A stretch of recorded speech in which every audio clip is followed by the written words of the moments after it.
Hi, welcome back guys. This is your friend, the MHA What If with another fanfiction. This is the move of What If Deku Returned a Soldier?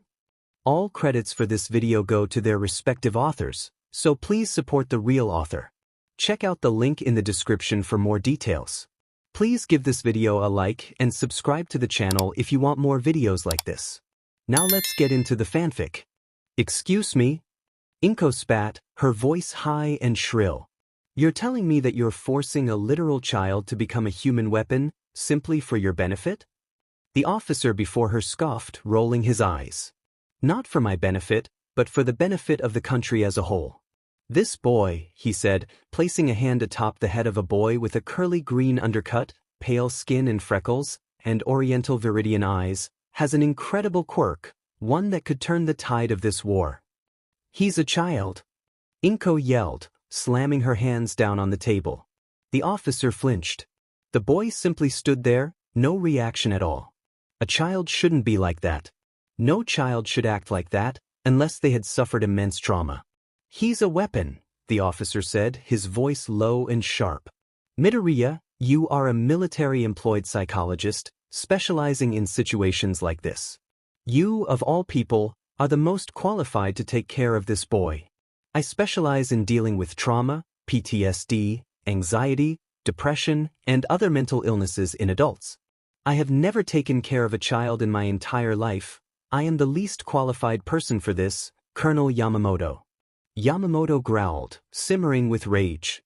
Midoriya Inko, you will follow the orders of your commanding officer. Inko sighed, leaning back in her chair, taking off her glasses and tossing them onto her desk. Inko swung her head around to look at the boy, her eyes cold and calculating, searching for any sort of reaction. She got nothing. This boy was simply an empty shell, a tool, a lump of clay waiting to be molded. He terrified her. Boy, she snapped, still seeking any form of emotion that she subconsciously knew would never come. What is your quirk? Time dilation, he said after a moment of hesitation, his words monotone and clipped. Allows the user to speed up or slow down time on any person, object, or area. Inko's eyebrow ped upwards, feigning disinterest. Why did he look so dull? Name. The boy tilted his head to the left slightly, contemplating what his name was. Izuku, he said, his voice soft and slow. Izuku, Inko said, her voice suddenly warm and welcoming. Izuku looked up, the slight fear in his eyes prominent and clear.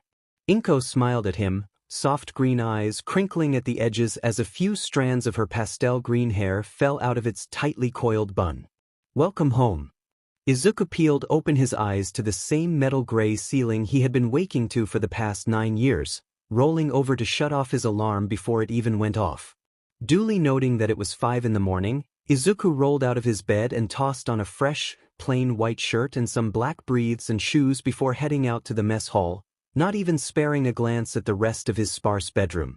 As he wandered through the halls of the military base he had lived in since he was 5, Izuku greeted the other officers as if it weren't 5 in the morning, but as if it was 05, saluting to his senior officers, the lieutenant generals and generals, and nodding curtly to his juniors, the lieutenants, colonels, captains, majors, and brigadier generals. Eventually, Izuku found himself standing amongst the other commissioned officers and enlisted soldiers of the base, everyone groggy and still half asleep. At least, his juniors were half asleep. And his seniors. The major general seemed perplexed. Why was everyone so tired? It was only 05, not that early. Izuku nodded curtly to the kitchen staff as they dropped some of the same slop he had been eating his entire life onto his tray, hastily grabbing a piece of stale bread. Izuku proceeded to make way to where his entire ranking sat, all 13 major generals sitting at the table, eating and chatting quietly amongst themselves. Eventually, a second lieutenant stopped by to drop off their assignments. Quiet groans and complaints erupted from the major generals, all complaining except for Izuku. Major General Midoriya?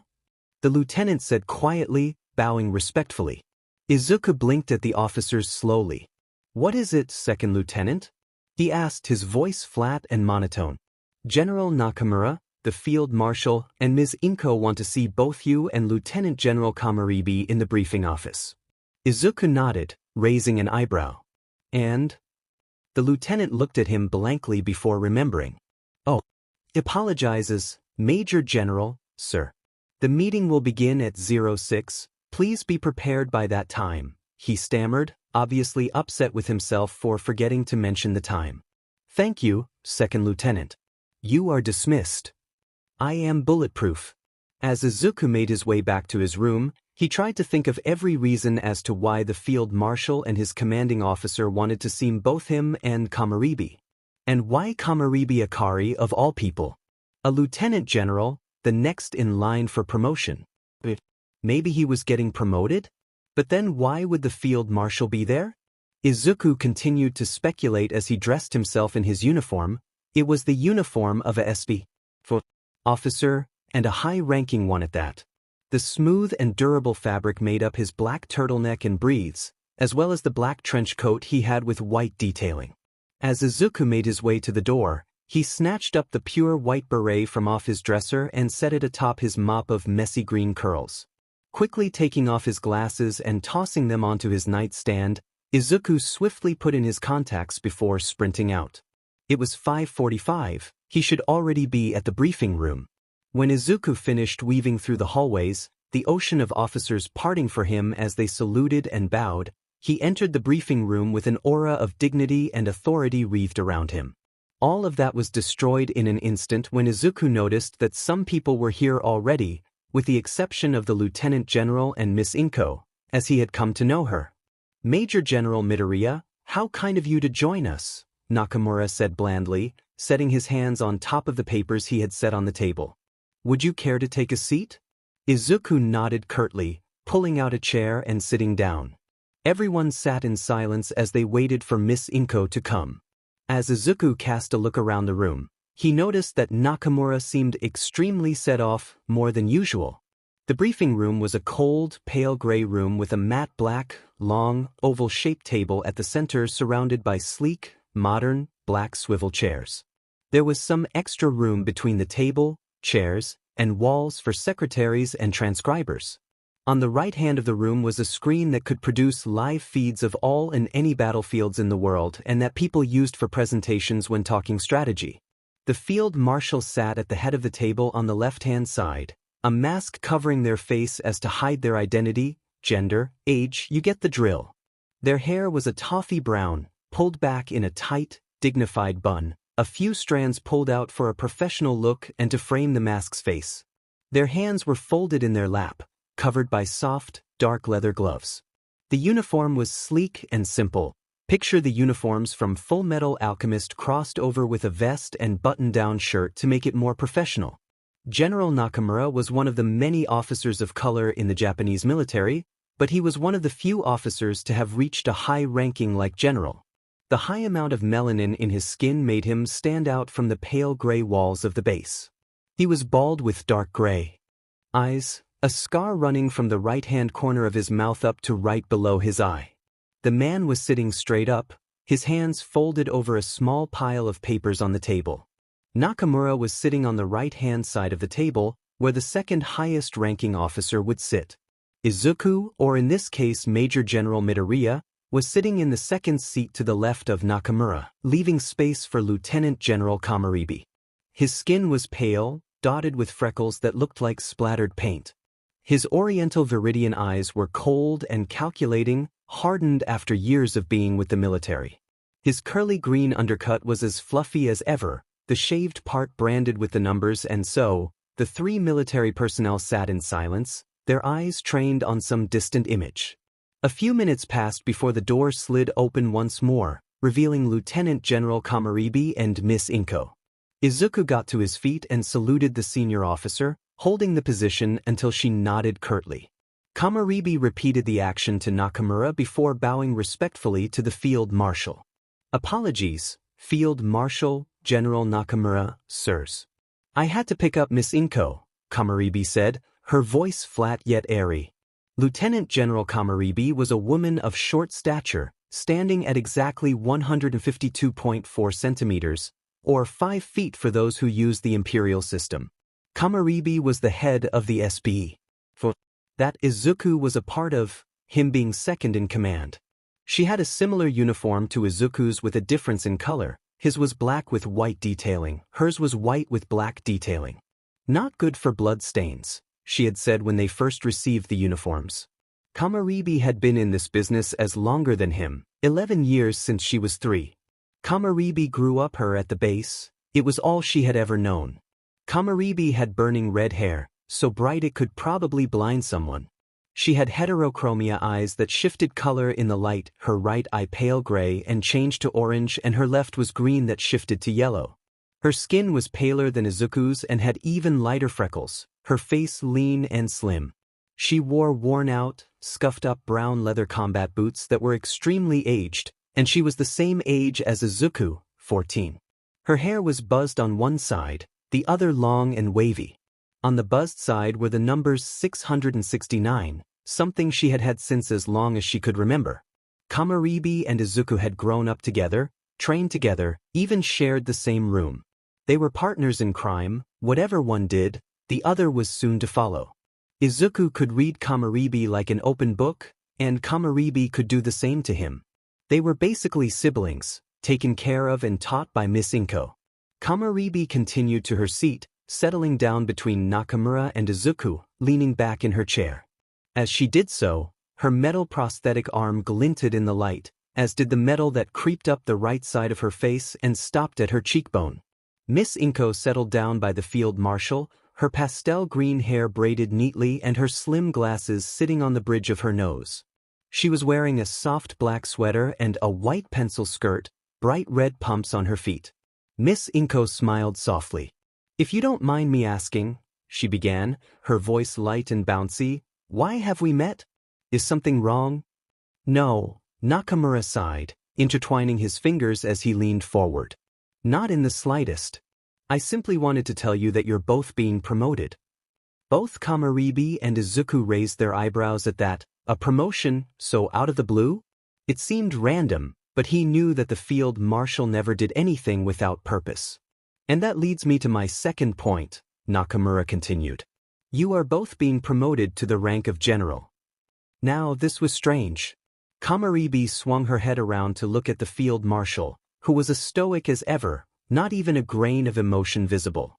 "There is one more thing," the field marshal said, their voice soft and authoritative. "You both, along with Miss Inko, are being moved." "What?" Miss Inko said, leaning forward with interest. "Why this sudden change? And why us?" The field marshal simply raised her hand slightly, propping it up on the table, and flicked her wrist.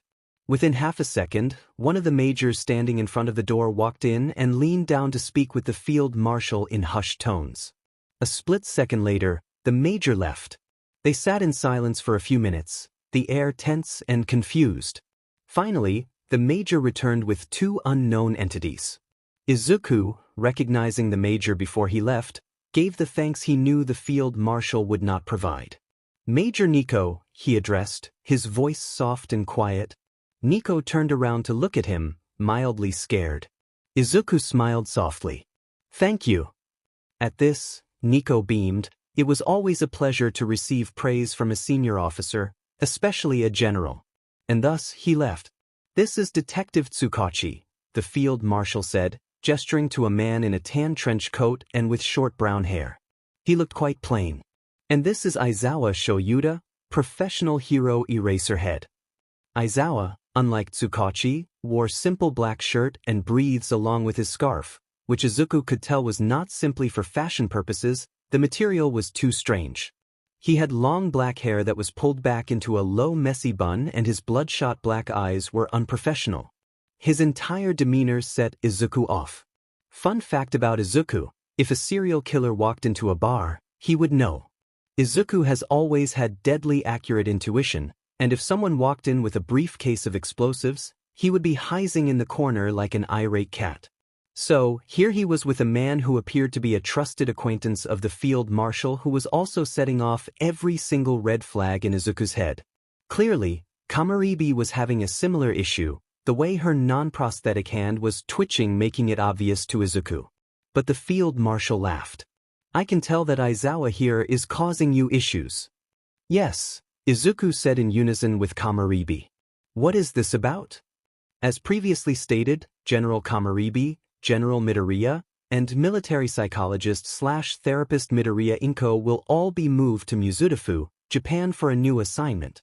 The assignment is as follows. General Kamaribi and General Midoriya are to act as hero corps students at UA Academy in order to ensure the school's safety, as there is a growing threat to the safety of both the school and the country.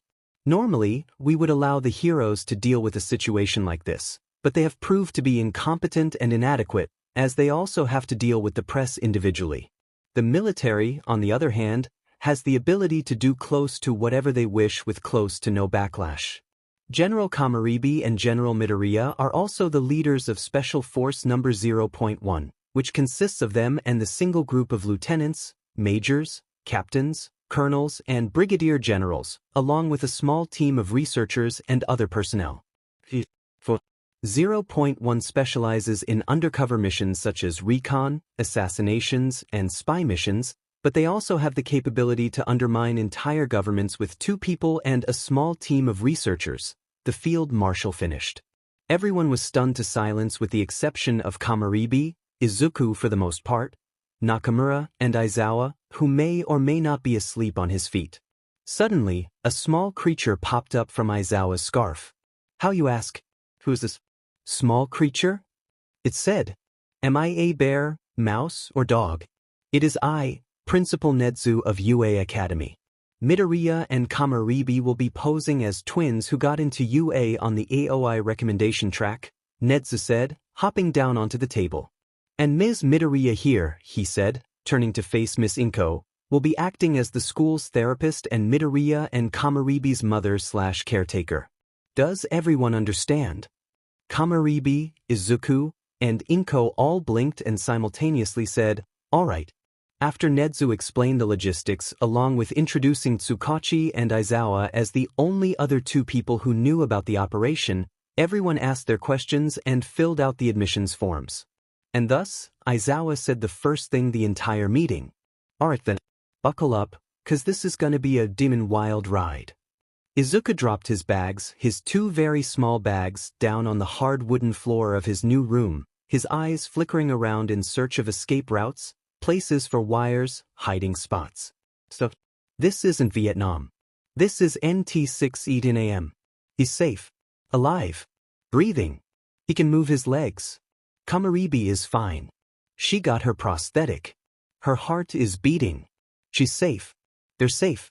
Suddenly, Izuku whipped his head around at the sound of quiet rapping on the door frame, only to see Kamaribi standing in the frame. Kamaribi, he breathed, turning around to face her slowly. Kamaribi chuckles, running a metal hand through her crimson hair. If we're going to pull this off, she said, moving forwards to stand by Izuku. We need to address one another as if we were siblings. Can we do that, Izuku? No, Akari took his hand, gripping it in her own cold one. Izuku nodded, his eyes burning with anticipation. We have school tomorrow, Izuku said quietly, his voice soft and shaky. Akari looked at him oddly after a few moments, the silence heavy in the air. I just realized that I have never been to school before, she said, her voice barely a whisper. Izuku stared at her for a solid minute before bursting out laughing. Oh my God, he wheezed, one hand on his stomach and the other holding him up against the wall. Akari looked at him, flustered. You've never even gotten basic education? I had to teach myself. She spat, obviously annoyed with his reaction. Izuku sighed and stood to face her, duly noticing how tall he was getting. Well, maybe Akari wasn't the best comparison, she was only 152.4 centimeters. Then you must have done a DM and good job. We'll be going to Arudra Middle School, but only for 3rd year. Plus, we don't have to worry about entrance exams or applying. Nedzu and Aizawa got that covered. After a moment of thought, he added, Do you have your uniform? Yes. Notebooks? Yes. Pencils and pens? Yes. Now stop acting like my mother. That's Miss Inko's job, not yours. Akari yelled, gently whacking him on the head. Remember that we can sleep in. School starts at 7 o'clock, and it's a 20-minute train ride to get there. We can wake up at 6:30. She called as she left the room, leaving Izuku to his own devices. Got it? He yelled after her, his voice carrying through the hallways. Izuku sighed and turned towards the fully furnished room. Bending down, he began to unpack his few belongings. I am bulletproof. Akari was running across the field, her B-14 model, military-grade sniper rifle heavy in her hands. Her eyes whipped around wildly, gazing at the chaos surrounding her. Akari noticed a new platoon of reinforcements heading towards her from the opponent, and sprinted towards the nearest and tallest building she could find. Hiding behind a wall and holding the rifle close to her, Akari was breathing with fear and exhaustion. Where was Izuku? Where was he in relation to the troops? How fast were they moving? What was their next move? Biting her lower lip, Akari slowly shuffled against the wall to the nearest window. She dropped into a squat, leaning against the frame for support. As her body slid downwards, she duly noticed the blood staining the wall. Her injuries didn't matter anyway. Akari lifted the sniper rifle and took aim, pain ripping through her veins at the slight movement of her arms, but the adrenaline her mind was churning out overwhelmed the pain and fear. Her finger played with the trigger in anticipation, the crusted blood on her hands flaking off and falling to the ground. Akari liked her lips as the soldiers came into view, peering through her scope to decide who was going to die in that moment. She latched onto an officer who she assumed to be either a lieutenant or major, and Akari smiled. She pulled the trigger and watched in glee as the man fell to his knees, blood gushing from his eye socket. It was an appealing sight. Akari ripped up from her bed, her breath ragged and uneven. Her heart and head were pounding, her eyes dry and aching. Every muscle in her body was screaming to run, to get as far away as fast as possible. Akari reached up to trace the number branded onto the side of her head like a birthmark, pain and fear fluttering through her body. Glancing over at the electronic clock mounted on the walls, Akari noted duly that it was 3 o'clock and that it was completely dark outside. Perfect for an ambush. Shaking slightly, Akari gripped her arms and drew her knees up close to her chest. She let out a quiet, strangled sob as she let the memories overwhelm her, the blood-crusted and rusty B-14 mounted on her wall forever haunting her. A reminder of what she had done. A reminder of what she has become. Im Sarithat never should have happened he was supposed tajatauto fit alivathesis your fault how qualithim justilai cathachus a monster. But I never said I was unbreakable. Katsuki sat in the classroom, his eyes trained on some random student in the courtyard below. Everything looked so normal and peaceful, the students chattering softly in the background, the scratching of the teacher writing the date and events on the blackboard as he ranted about the First Quirk War. The students below him laughing at something as they shoved their food in their mouths. Everything was normal. Everything was fine. But then he came back. Everyone, I'm sorry to interrupt like this, but your class is going to have some new students, the counselor said, popping her head through the doorway. Half the class sighed in relief over the fact that the history teacher had been cut off, but Katsuki had his eyes trained on the kids behind her. As the counselor walked in, 2 people trailed behind her, both radiating professionalism and dignity. Except he recognized one of them. As the counselor introduced them as Midoriya Izuku and Kamaribi Akari respectively, Katsuki took in every inch of his former friend. Deku looked different, he looked harder, more tough, more cold. Behind his oriental viridian eyes sat raw, cold intelligence that was untouchable, unrivaled by any. Deku's posture, his tone of voice when he introduced himself, his entire demeanor just screamed that something was wrong, that someone had done something to this boy that just couldn't be fixed. Deku had pale skin dotted with freckles, an undercut mop of green spilling over those eyes. Katsuki noted the numbers 613 branded onto the side of Deku's head, filing that away for further investigation. Sure, he wore the same uniform as Katsuki, but he wore it with purpose, with dignity. It was mildly terrifying. What scared Katsuki even more was when someone prompted the 2 for their quirks and when they hesitated, glancing at one another before answering. Time dilation, Deku said, his voice ringing in Katsuki's ears. Allows the user to manipulate time on any object, person, or area. Katsuki didn't pay attention to what the girl said. She didn't matter at that moment. All that mattered was the fact that Deku had been actively suppressing his quirk, and then went missing. The fact that Katsuki had bullied this boy over his own biology, over a simple lie. The fact that Deku ended up leaving, and his parents didn't. The fact that Hinata Michimiya and Hinata Akihiko were arrested for child abuse, neglect, and abandonment. Deku's parents were arrested for child abuse, neglect, and abandonment. Katsuki needed to have a little talk with one Midoriya Izuku. Izuku's eyes glossed over the students before him, picking apart everything and everyone down to their bones. But one person stood out to him in particular, Bakugo Katsuki. The boy had tanner skin than Izuku's, but it was still rather pale. He had ash blonde hair that looked like an explosion and crimson red eyes that could tear apart one's soul. Izuku could tell that Bakugo was tall, definitely taller than him or Akari. It wasn't that Bakugo was anything special. Sure, he was attractive, Izuku could admit that, but it was the fact that his childhood friend was sitting in the seat directly in front of where his was bound to be. And that terrified him. All Izuku could do was hope that Bakugo had mellowed out and wasn't as egotistical. But that was all hope. Suddenly, Izuku felt a slight tug on the sleeve on his uniform. Akari looked up at him, her gloved hands shaking slightly as she lightly gripped his sleeve. "We need to go sit down," she said, her voice quiet and heavy. And so they did. "I am bulletproof." Akari sighed as she tapped her pencil against the soft wooden desk, her chin sitting in the palm of her hand. Despite both hands being covered by pale leather gloves and the metal on her face being covered by expertly applied makeup, she still felt exposed, like anyone could see what had happened. As the science teacher blabbered on about the molecular structure of liquids compared to solids and gases, Akari spaced off for a few minutes, as she already knew everything. There was a reason she was a general at 14, you know. Maribi? Ms. Kamaribi. The teacher, her name was something like Aoi, Akari thought, called, her voice aggravated and annoyed. Akari sat bolt upright, causing Izuku to snort quietly at her reaction.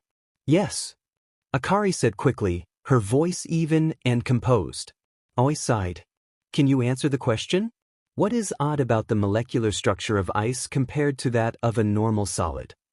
Akari rolled her eyes at the simplicity of the question. "Well," she began slowly, her voice flat and bored. "Ice's molecular structure is, as previously stated, odd. This is because the molecules in ice move to form a very specific sort of pattern that actually takes up more space than a liquid, thus being the reason as to why water increases in volume once frozen.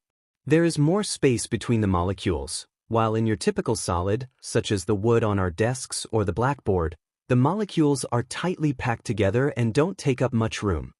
Once Akari finished, Aoi stared at her in surprise. "We haven't even learned that yet," Jikori, the girl sitting next to Izuku, said. The entire class was silent as Akari gazed at Jikori in confusion. Akari took a deep breath. "I learned that 2 years ago. It's one of the first odd molecular structures one learns." Akari whipped around to face Aoi. "How long have you been on this unit?" 2 months, Aoi stammered, obviously flustered. Izuku leaned back in his chair and over Akari's desk and made eye contact, silent words passing between the two. "These people are idiots," Izuku said, rolling his green eyes. "Let them live their underwhelming lives in peace." Akari looked away curtly, obviously annoyed. But I never said I was unbreakable." The next thing Izuku knew, after what felt like forever, was that the bell was ringing and Akari was dragging him up to a secluded stairwell to pick out of their meek bentos. The two siblings sat on 2 different steps 10 steps apart, silence filling the air aside from the occasional clatter of chopsticks. They never spoke to one another or even glanced in the other's direction. They simply gazed straight ahead, absolutely silent. That is, until Izuku heard the almost silent tapping of someone coming down from behind them. He casually tapped his chopsticks in a specific pattern, informing Akari of an entity she was already aware of. Simultaneously, Izuku and Akari jumped up and forwards, turning around midair to face the stranger. They stared ahead blankly, instinct and habit kicking their minds into overdrive. When Izuku remembered that they were at a FING school, not a war zone, he tapped Akari's shoulder to force her to relax as Bakugo stood over them, snorting at the duo's reaction. "What, you worked on that?" Bakugo snarled, obviously annoyed over nothing. "Why the hell do you two dweebs eat alone, anyway? You don't even talk to each other." Izuku opened his mouth and the words that escaped were cold and mechanical, drilled into his head since the day he was abandoned. "You're most vulnerable when eating and sleeping, so being alone makes you prepared and more alert for any attacks. It also gives you fewer distractions as well as more time to react to a threat," Izuku said, his voice flat and monotone. Bakugo's eye twitched ever so slightly, giving away his emotions. Izuku smiled, recalling one of Sun Tzu's teachings. If your opponent is of temperamental nature, seek to irritate him. And that was only of his teachings. The Art of War, written by the Chinese philosopher and general Sun Tzu, is certainly something every person should read at least once. At least make an effort to be cultured to some extent, please. But we're getting off track. Agathocacological. "I have a question for you, Deku." Bakugo spat, waiting for a reaction, anything, a flinch, a twitch, any little tick to let him know that Midoriya, no, Hinata Izuku was still human. Nothing. Bakugo felt something shrivel up inside of him and die. Was this his fault? Was it his fault that this kid has become desensitized to everything the world could throw at him? Or was it something else? After a few seconds, Midoriya responded. "Yes." He asked, his voice the same as the one he would use for a newly commissioned officer under his command. Bakugo forced himself to take a full breath before speaking, quiet tears attempting to force their way out over the fear of what he was going to ask. "What happened?" he asked, his voice quiet and broken. He watched as Midoriya, no, Izuku, froze, everything locking and stiffening. Izuku's eyes went wide, fear and sadness flooding through them. Izuku started, his voice soft and hurt, a reminiscent memory he hated from his former life. Izuku turned his eyes to the ground, not wanting to show such vulnerability to his former tormentor. But when Akari placed her hand on his shoulder, he gave up. He began to cry. It was the first time he had cried in over 7 years. "I am bulletproof."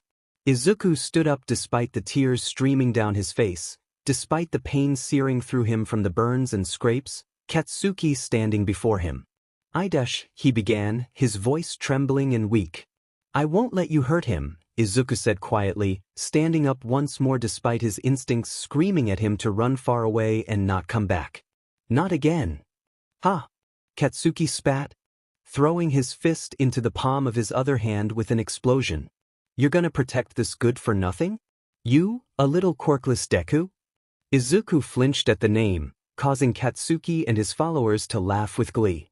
"See, I told you, Deku," Katsuki sneered, his voice jeering and taunting.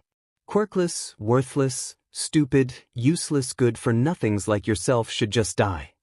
And finally, after 5 years of abuse, of torment, of not being good enough, he understood, all men were not created equal, but all men were created agathocacological. All men are composed of both good and evil, no matter the person. But I never said I was unbreakable. As Akari and Izuku made their way down the street, the lights above flickering in and out like the light of a dying soldier, Akari pondered over Izuku's story.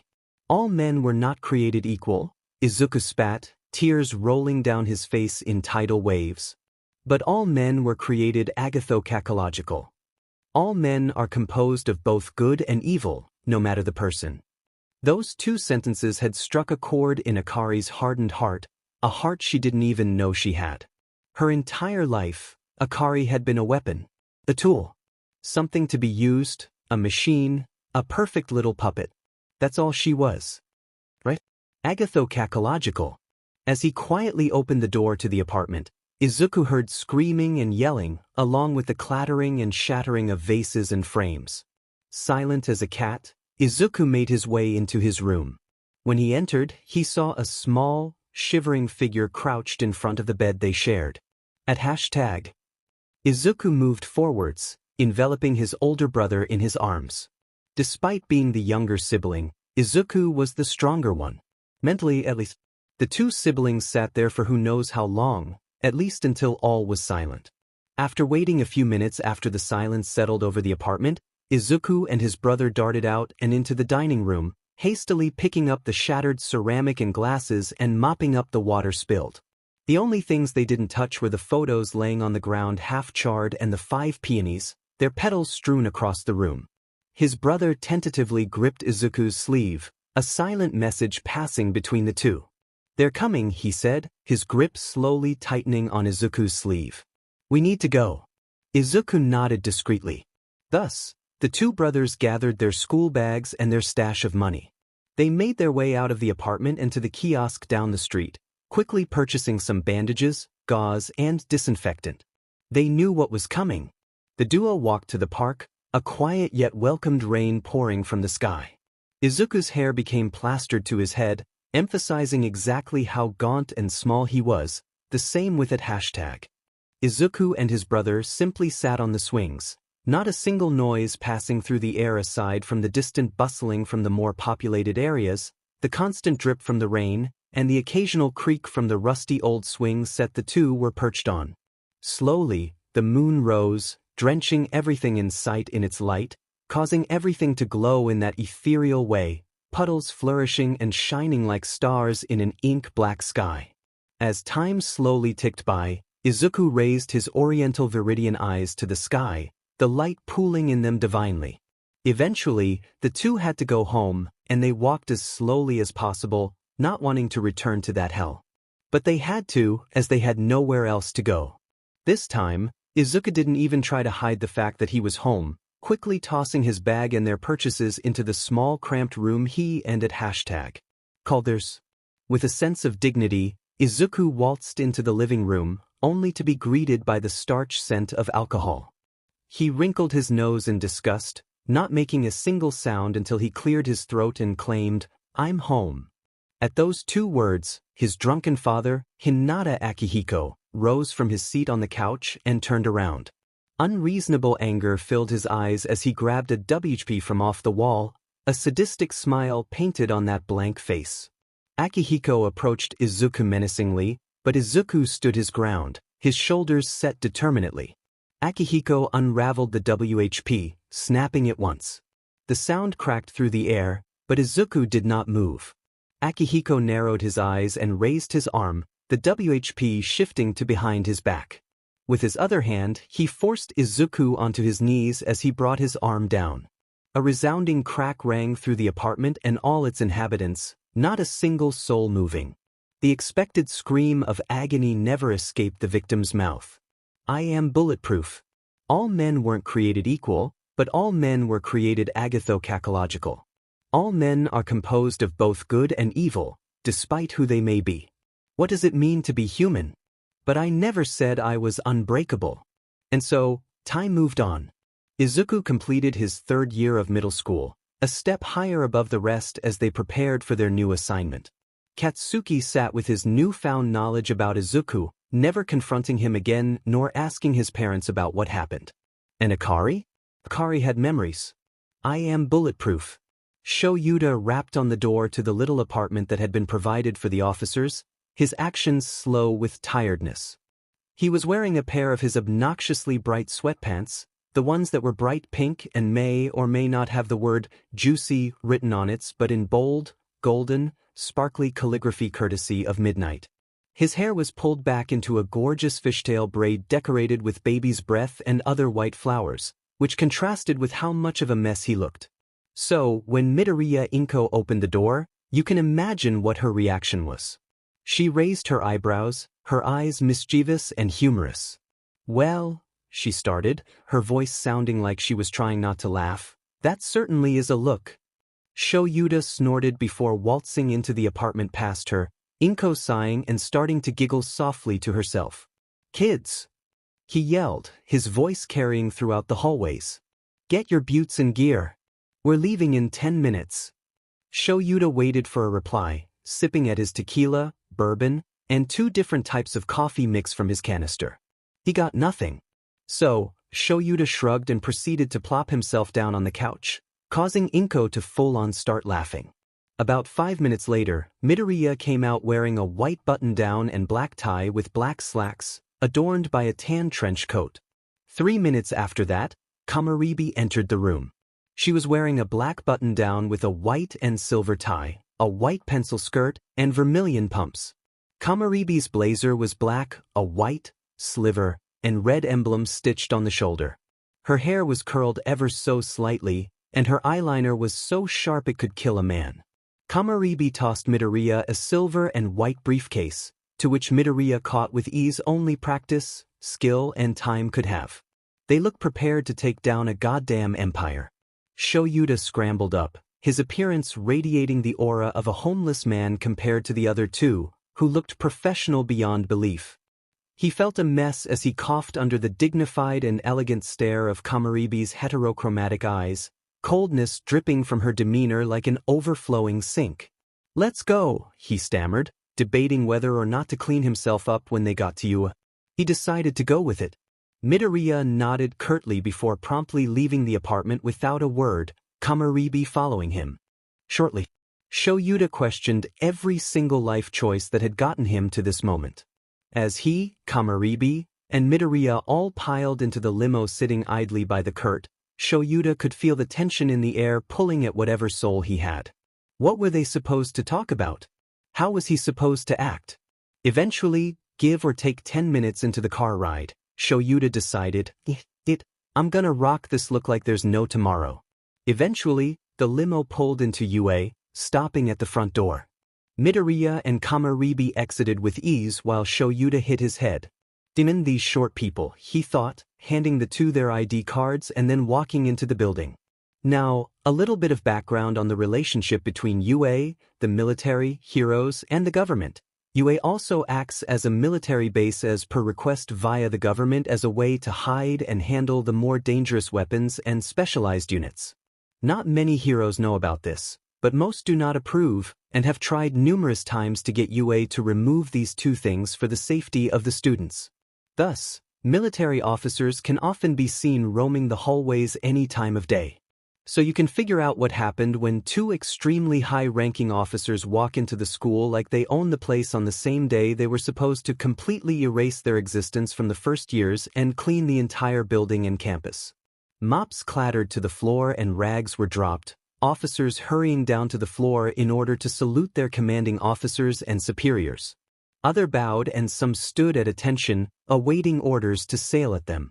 The amount of "ma'am, yes ma'am," and "yesers" were mildly alarming, but Kamaribi and Midoriya walked through the hallways with such grace and authority. Students, because yes, UA went hard and had classes all year all the time, the ones over break being optional, stared at the two officers with awe glazing their eyes as if they were larger-than-life entities. Gods, if you wanted to go that far. Shoyuta got odd looks from most of the staff, Kayama Midnight and Hizashi Present Mike laughing at how unrefined he looked compared to the two 14-year-olds next to him, Ishiyama Cementos quirked an eyebrow upwards and Sekijuru squinting at them to make sure he was seeing correctly. All in all, Shoyuta was understandably ecstatic for the staff meeting they were heading to. But I never said I was unbreakable. Izuku waltzed through the hallways, officers saluting and students gazing in confusion and awe. Akari walked beside him, 3 of her steps equivalent to one of his, the clatter of her pumps hitting the cold floor ringing in people's ears. At a glance, they were a force to be reckoned with. Under more inspection, they were 2 human weapons capable of taking down the top hero. But under everything hidden away from the world, Izuku and Akari were simply 2 scared, injured, traumatized and weaponized children who don't know anything but war and bloodshed. It was sad, really, Netsu thought, sitting at his desk with dignity and elegance. Sad how his dear field marshal, who he used to be such good friends with, had destroyed 2 people for the sake of her petty little wars. Truly, humans were a conundrum that would never be solved. As Izuku and Akari walked into the room, all eyes snapped to them. It was odd, 2 14-year-olds sitting in on a staff meeting at the top hero school on the eastern side of Japan. Netsu almost snorted at how some teachers' eyes widened with shock, unable to recognize the 2 outside of uniform and the front lines. Netsu, power loader started, confusion prominent in his body language. Why are students here? Nedzu smiled softly, the corners of his eyes crinkling ever so slightly. These two, he began, gesturing to the two 14-year-olds, are some of Japan's finest military operatives. You may know them as Nightmare and Daydream. At this, everyone in the room froze. Present Mike had some rice falling out of his chopsticks, halfway to his mouth. All Might was taking a sip from his coffee. Midnight had her arms spread open in a huge gesture, and Aizawa was taped to the ceiling in his sleeping bag, a canister of his black as his sole coffee and tequila mixture tucked into his hands. What the F dash? So anyway, Nedzu gestured to the siblings, a motion for them to take a seat. As of today, both Daydream and Nightmare shall be acting as a sort of defense mechanism. We place them in the class we believe will have the most trouble and let them protect them, along with the school as a whole. This will be occurring until further notice. Nedzu, Midnight said, her voice soft and considerate. They're children, they can't dash. She was cut off by the slamming of a briefcase on the long, sleek table, the sound echoing through the room. Everyone was silent as they looked up at Daydream, her posture perfect and intimidating. Leaning on the table, she slammed her palm against the table with a resounding smack, her face only a few inches away from Midnight's. What the F did you just say? She hissed, her heterochromatic eyes narrowed. Midnight swallowed thickly, a nervous sweat breaking out. I said that children can't protect people as well as adults or heroes. Her eyes flickered to the side, fear sparkling in her deep irises.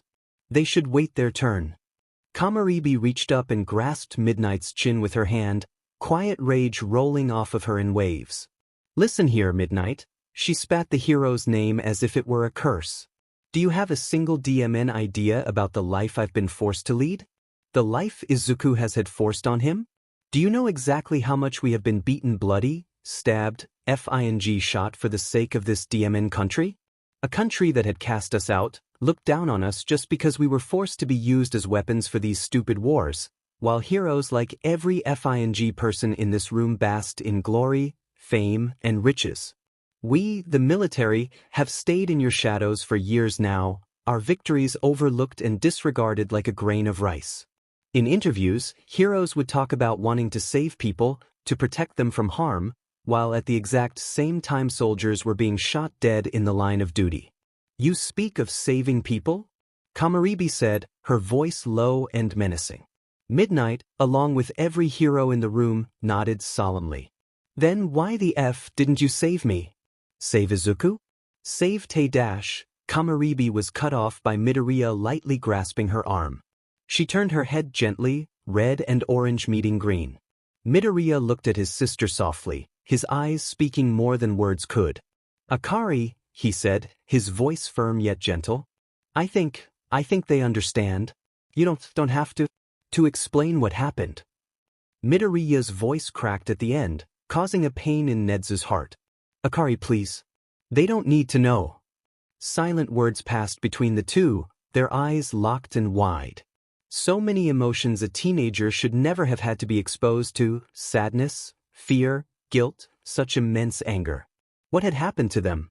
Katsuki was having a good day. The old hag hadn't screeched her head off like a effing banshee in a while, and Dad was as polite as ever. A quiet force to be reckoned with. It was his first day at UA's hero course. It was a good day. When Katsuki got onto campus, it was nothing special, aside from the fact that it was FUCKINGUA. So, as he was internally freaking out, Katsuki made his way to the first-year branch and found his homeroom. 1A.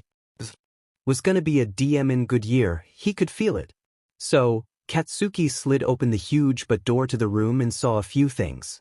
An extra he decided to name Glasses was just chilling in his seat looking like a robot, and it was weird as F. There was an extra with spiky red hair that seemed pretty decent. Everyone was so loud and nice it was weird as shit. And that was it.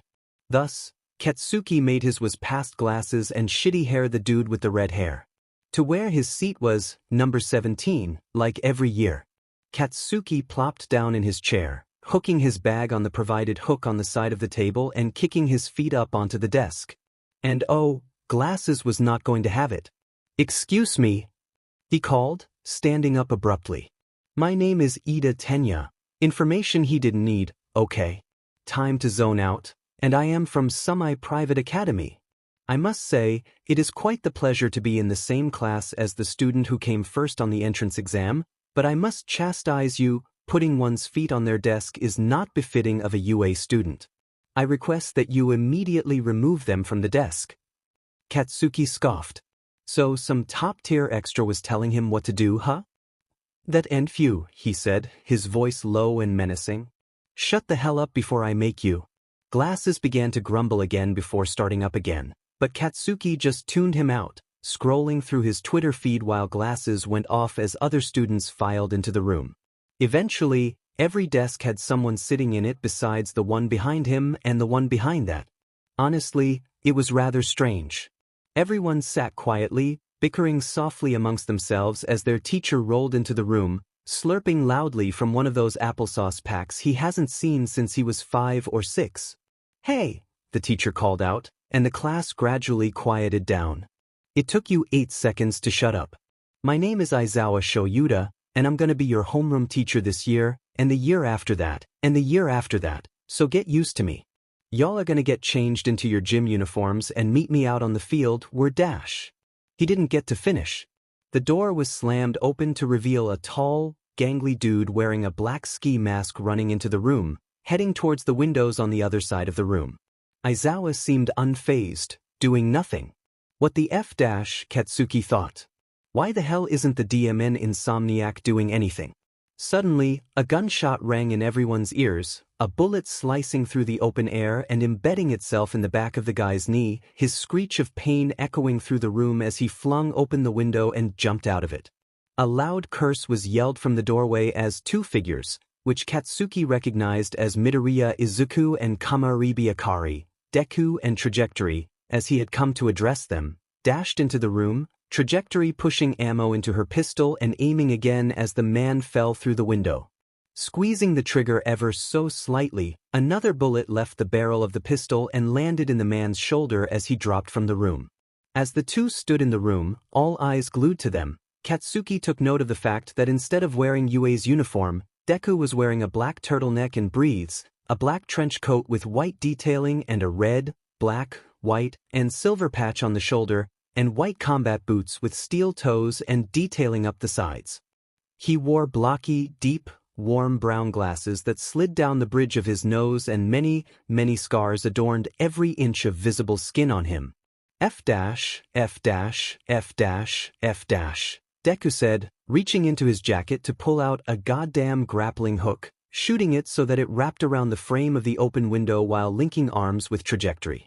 Suddenly, the two shot forwards and out the window, the strong metal cord of the grappling hook still connected to the window. After a few minutes of silence following the two teens' sudden entrance and exit, Aizawa simply continued on with his explanation like it was nothing. And that begged the questions every student was probably thinking. Was that normal? I am bulletproof. Akari and Izuku scrambled to the field, their coats still on over their gym uniforms. A steady chant of F dash, sheet, FING sheet, was escaping Izuku's mouth, almost causing Akari to collapse from laughter. He almost never swore, and it was hilarious when he did. Eventually, the two skidded to a halt, Aizawa turning his dry eyes onto them as both Akari and Izuku shrugged off their jackets and chucked them to the side of the field with the muted calls of yeet. Kind of you two to join us, Midoriya, Kamaribi. Sorry, sir. They both called, their voices loud and clear as they clicked their heels together into attention, arms stiff and straight by their sides. Aizawa simply raised his eyebrows, a signal for the two to relax. Aizawa sighed and rubbed his eyes, groaning slightly. Kids, he started, addressing the class. This is Midoriya Izuku and Kamaribi Akari. You may recognize them as the two dumbfucks who couldn't make it to homeroom on time normally. As the two waved hello, Akari could feel the eyes of one Bakugo Katsuki burning into them, but she simply didn't show it. After all, it was an all-too-familiar feeling she didn't want to address. Not again. But I never said I was unbreakable. Izuku watched as Bakugo sent the softball flying through the air, the sickly sweet scent of caramel flooding his senses. The ashen blonde breathed, his eyes wide and wild. Everyone blinked while Izuku and Akari simply watched, their eyes analytical and indifferent. Aizawa looked at the device in his hand and casually read, 706.57 meters. This will be a standard physical fitness test, the only difference being that you are permitted to use your quirks. Understood? After everyone nodded, people began with random exclamations. Then, the hero course is so cool. Did you hear what Bakuga got? 706.57 meters. This is gonna be fun, I'm calling it. At that last remark, Izuku simply turned to Aizawa, who was now smiling sadistically. Fun, you say? His tone was menacing, causing everyone to shut up and turn to their homeroom teacher, their eyes wide with fear. Aizawa's smile grew into a maniacal grin, his eyes bright with something most people wouldn't understand or know how to describe. Well then, is it fun when the person in last place gets expelled? And so, everyone carried on with the tests, fear, and worry instilled in their hearts.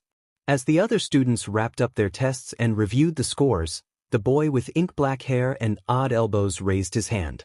Aizawa sighed and called on him, using his eye drops to ensure that he didn't die.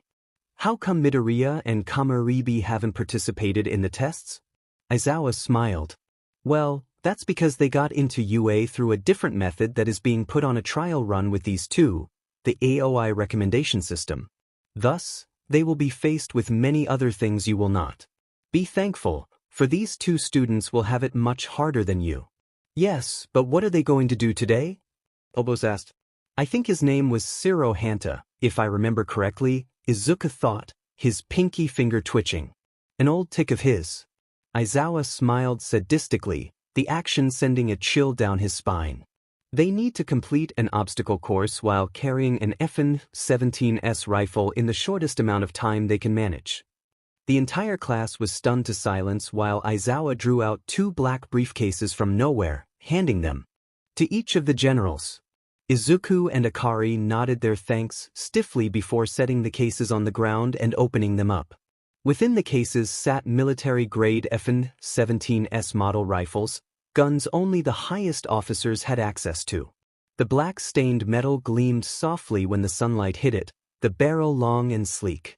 The trigger was a decent size, more on the larger size, but that was normal for rifles. These were heavy-duty guns, made for executions and to get the job done quickly and efficiently. No waiting with these, aside from the fact that they were semi-automatic as a way to keep officers in line and from stopping them from going trigger-happy. Izuku reached out with a white-gloved hand and traced the outline of the rifle, getting a feel for it before picking it up with relative ease. His classmates looked at him in awe, as the gun in his hands appeared to be extremely heavy, and it was. Noting the target's setup, Izuku raised the barrel of the rifle and peered down the gun, aligning himself to where he wanted the bullet to land. And he squeezed the trigger.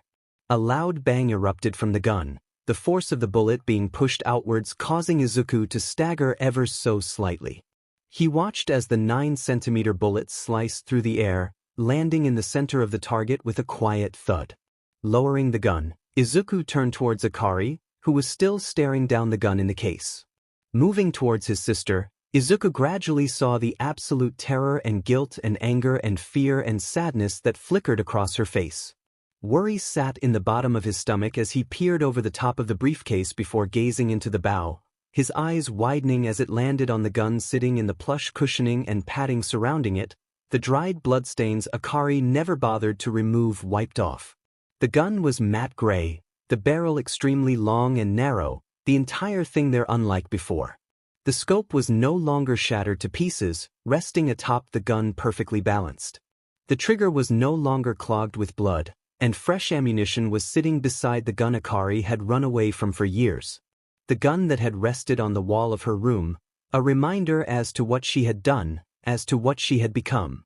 It appeared our dear Field Marshal wanted the return of Daydream, the sniper of velocity and trajectory, the human weapon.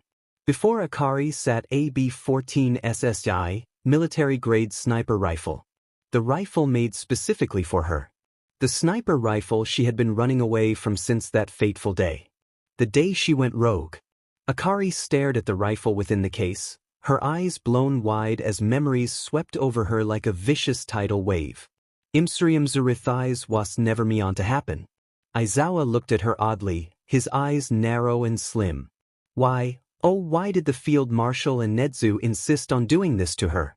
Huasan supposed Todiashurs supposed Taga thirdum serena verwantethis please I'm sorry. Is something wrong? Aizawa asked, his words clipped and cold. He looked at Akari with a condescending look, a look that sent shivers down Akari's spine. She swallowed thickly, trying to suppress her trauma as blood pounded in her ears. No, sir. Imsuriumzuri it's all my fault the shouldn't thaved it should have been me not them. Aizawa growled quietly. Then get on with it. He gestured to the obstacle course, a bored expression plastered on his face. We don't have all day. Akari took a deep breath and wrapped her hands around the gun, hoisting it upwards so that it sat in her arms.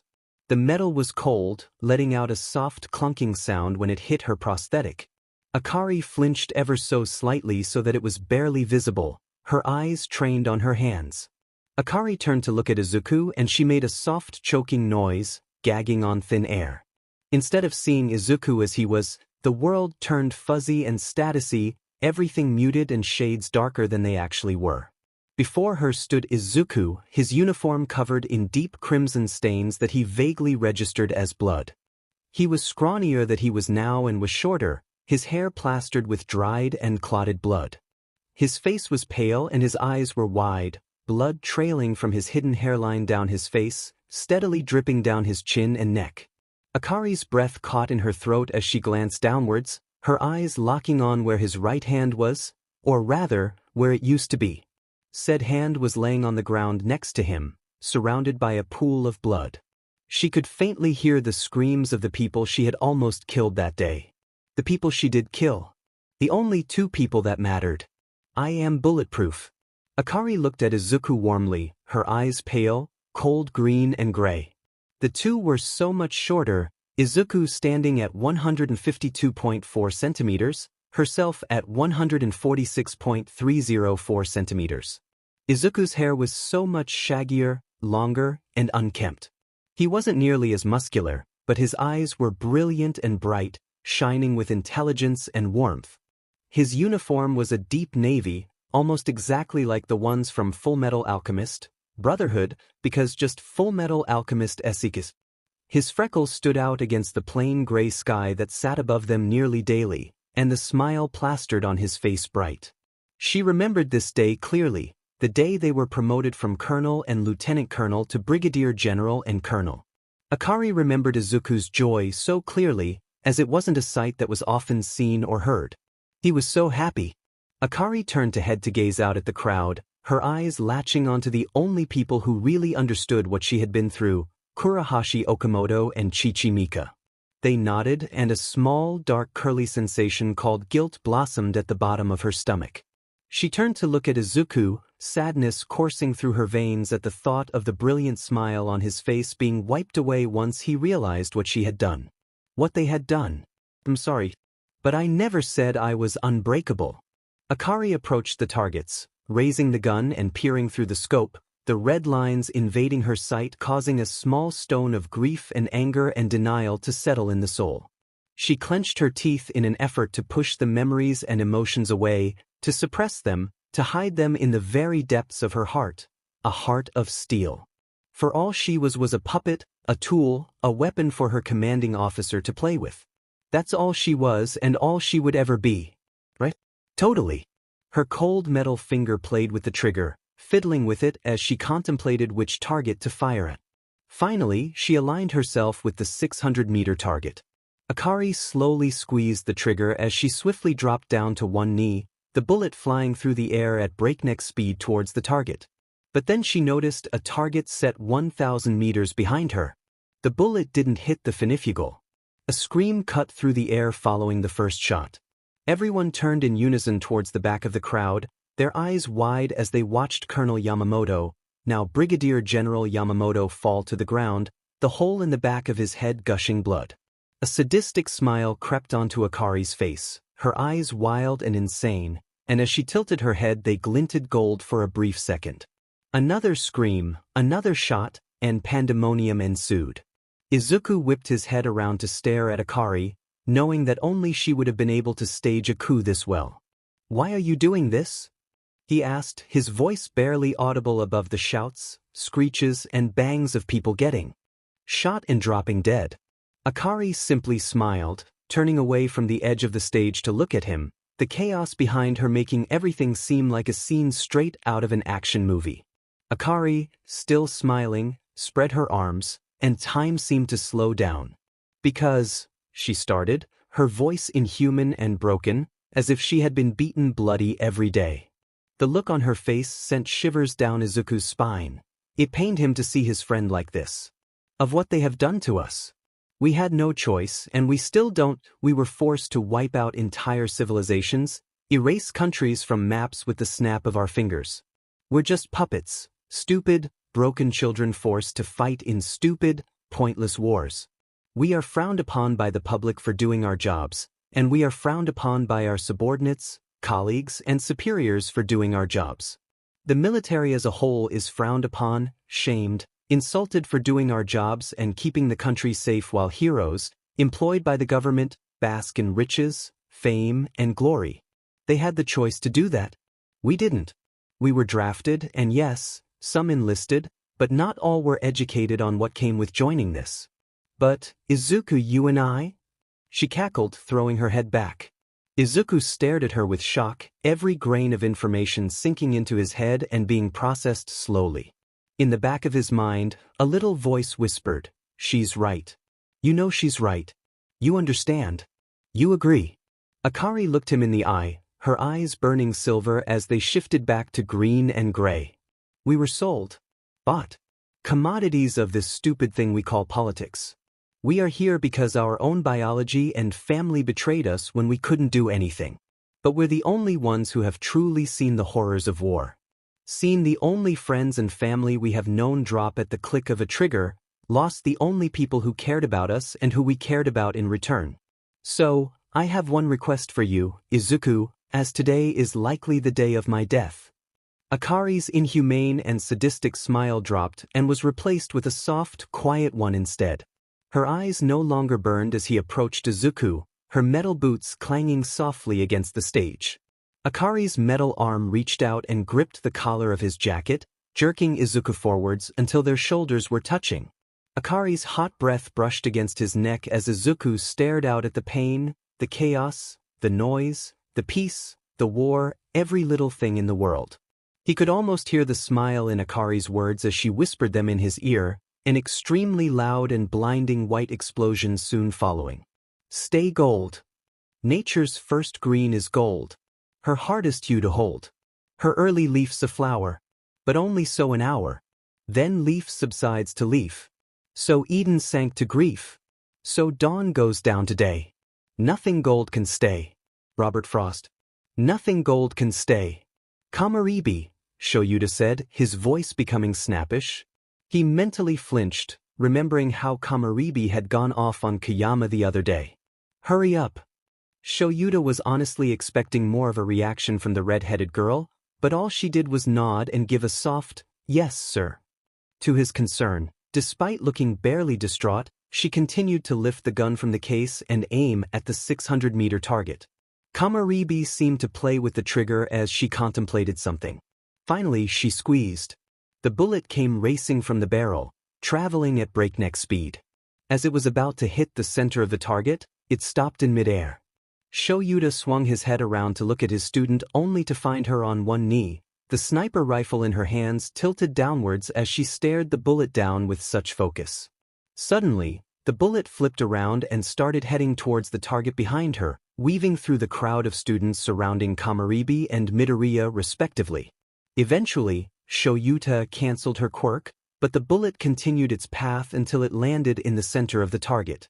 A solid thud sounded, leaving the entire class speechless. After about half a minute, Kaminari gave out a soft, "What the F dashed?" Yeah, that basically summed up everyone's thoughts. Shoyuta carefully inspected the soldier as she rose to her feet, completely disregarding the dirt on her breathes and the blood steadily streaming from the corner of her mouth. Kamaribi's entire demeanor was setting off almost every red flag in his head, but he did nothing. He really should have. I am bulletproof. Akari took a deep breath, closing her eyes to think over everything that had happened. Eventually, she turned to Aizawa. Aizawa-sensei, do you think I could do the obstacle course another day? I have some things to think over. All Aizawa did was nod curtly, but she noticed the faintest trace of concern hidden within his dark eyes. Thank you. That being said, head back inside. Get lunch and then return to the classroom. You still have afternoon lessons, Aizawa said, addressing the class as a whole. Oh, and Midoriya, Kamaribi, you have an independent study class in music wing. Don't know why, all that I know is that your guardian requested you have that. Izuku smiled softly, his eyes glinting with intelligence. His features were gentle, the corners of his eyes crinkling and the corners of his mouth tipped upwards. Thank you. So much, Izuku said, bowed deeply. And with that, they returned inside. As Izuku carted his hands through Akari's hair, bobby pins sticking out of his mouth as he tied it back into a sort of ponytail, Akari remembered everything that had happened over the past few years, leading up to her birthday. Or at least her alleged birthday. No one really knew when that really was. Nightmare, nightmare, nightmare, come in please. I won't lose you like I lost him, Daydream. Kamaribi. Major General Kamaribi, please, stay with us. Please. Please don't do this to me, please. Oh please, please. I promise, it won't happen again. You don't have a choice, Lieutenant General. I never said I was unbreakable, Akari. I may be bulletproof, but that doesn't mean that I am not unbreakable. But why are you doing this? I never meant for this to happen. I should have been me. It should have been me, not them. You shouldn't have disobeyed me, Daydream. You know what happens to bad subordinates, right? You of all people should know. Should understand. You failed. You effed up. It's your fault. It's your fault they're dead, Akari. I expected more, Brigadier General. Akari opened her eyes with a shiver running through her arm down to her fingertips, her breath slightly ragged and unstable. Izuku's hands were hovering in the air, Akari's hair still entwined in his fingers. You good, Ri? Izuku asked, his voice soft and delicate. Why didn't you save him? Akari swallowed thickly, the motion not escaping Izuku's observant eyes. I'm fine, she said, her voice strained at faint. Izuku accepted the answer without question, but simply finished doing Akari's hair and then proceeded to slip a pair of extremely good noise-canceling headphones over her ears. Turning her eyes towards her colleague, Akari found herself listening to Sergei Rachmaninoff's piano rendition of Liebeslied, more commonly known as Love's Sorrow, overlapped with Fritz Kreisler's violin piece, Liebesfreude or Love's Joy. And so, the two rose to their feet and headed to class. But that didn't mean that the screams of her victims, the words spat at her by her superiors, subordinates, and colleagues, the ashamed comments spoken whispered. In her ear, the screeches of sadness and anger being thrown at her simply disappeared. No, Akari had never been that lucky. If she had had any form of good luck, she would have been killed on the front lines already. But I never said I was unbreakable. And so, the day continues. Izuku and Akari head to class, unquestioned as they arrive late aside from the cold and concerned eyes of their homeroom teacher. The students are introduced to their teachers for each core subject. Present mic for English, Cementos for mathematics, Midnight for quirk and art history, and Snipe for science and biology. They are also introduced to a short lady with pastel green hair and thin glasses, and who is also radiating vibes that say, I can kill you if I want, so take a few step back. They find out her name is Midoriya Inko, the school therapist. Imagine how that went. Kamaribi. Suddenly, lunch and their free PRD rolled around. The students shuffled around in extremely obvious groups, the Baku squad, consisting of Bakugu Katsuki, Kirishima Aijuru, Ashido Mina, Jiro Kyoka, Kaminari Denki, and Shiro Hanta, and the Deku squad, consisting of Midoriya Izuku, Uraraka Ochako, Ajuitsu, Ida Tenya, Tokoyami Fumikage, Shuji Mezu, Aoyama Yuga, Yaoyorozu Momo, and a few others. But there were two students who were not obviously a part of these groups, Todoroki Shudo and Kamaribi Akari. Everyone chatted and laughed, exchanging Discord IDs and making servers. It was pretty chaotic as they shuffled to the lunchroom. Yet as soon as he got lunch, Akari grabbed Izuku by the arm and swiftly corralled him into the music room. The room was sleek and minimalistic, a set of risers folded by the wall and some shelves for instruments. There was a piano sitting on the right side of the room and drums set on the other. There was some staff paper scattered across the floor, but overall it was fairly neat. Light filtered through the large top-to-bottom windows facing the outside, dust particles floating softly around the room. It was obvious that the place hadn't been used in a long time, considering how musty it was. All the sheet music looked old, and the keys of the piano were turning a light ivory. The drums were covered in dust, the sticks dark and old. As Akari and Izuku stood in the doorway, taking in the sight, Akari began to rifle through her bag, looking for the newest sheet music she had made. When she found what she was looking for, Akari handed a set to Izuku, and then made their way inside. Izuku settled in the seat of the drum set, picking up the sticks and tapping the rim of the snare drum a few times. He hummed, barely satisfied by the sound. Akari trailed her hands over the keys of the piano, pressing down on middle C with grace. The sound was haunting, the legs of the piano creaking with age. Akari frowned and made her way to where an electric guitar sat, picked up the guitar, and plugged it into the amp at a low setting. She strummed once, the sound echoing through the room, and smiled at Izuku. This was going to be fun. I am bulletproof.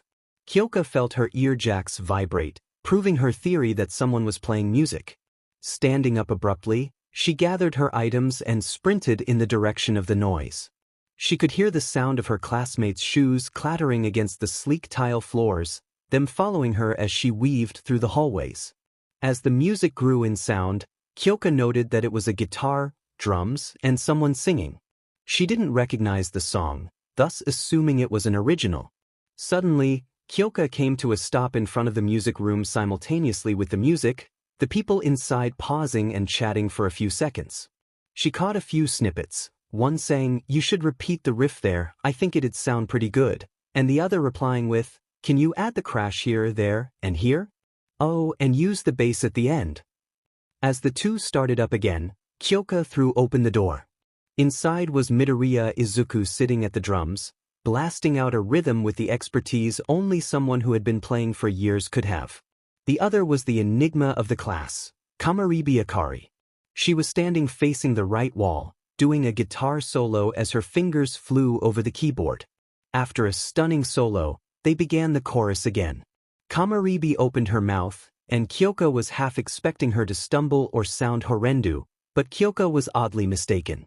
Kamaribi had one of the best demon voices she's heard in years, and the lyrics presented the idea that she and Midoriya hadn't lived the easy lives that their classmates had.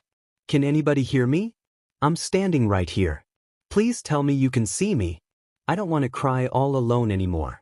Somebody please tell me that you can hear me. Hear my echo, whoa. Hear my echo, whoa."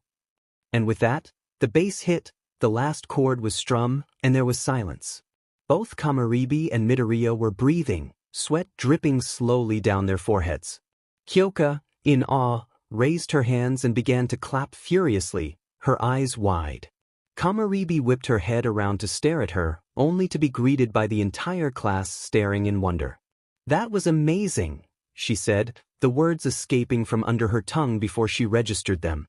Kamaribi flushed awkwardly, putting the guitar away before leaping out the window and escaping into the wilderness. Midoriya laughed lightly, the corners of his lips turned up in a soft smile. "I'm sorry about her. She gets flustered really easily when it comes to performing," he said, his voice light and airy. "It's fine," Kyoka said, grinning like a madman. "A lot of people have stage fright." Midoriya threw his head back and laughed in a way that oozed elegance, which was weird coming from a drummer. "It's weird though. She can argue like a politician and fire a gun with such grace and ease, but performing is the last thing she can do." Suddenly, Midoriya's phone rang. He picked it up and smiled at the screen, clicking answer and putting it on speaker. "Are they gone?" the voice, presumably Kamaribi's, said. 'Cause if they aren't, I'm going home. Nah, they're still here. Dash. I can't believe you've done this, Nightmare. You love me. Debatable. Anyway, I'm going to the market, so what do you need?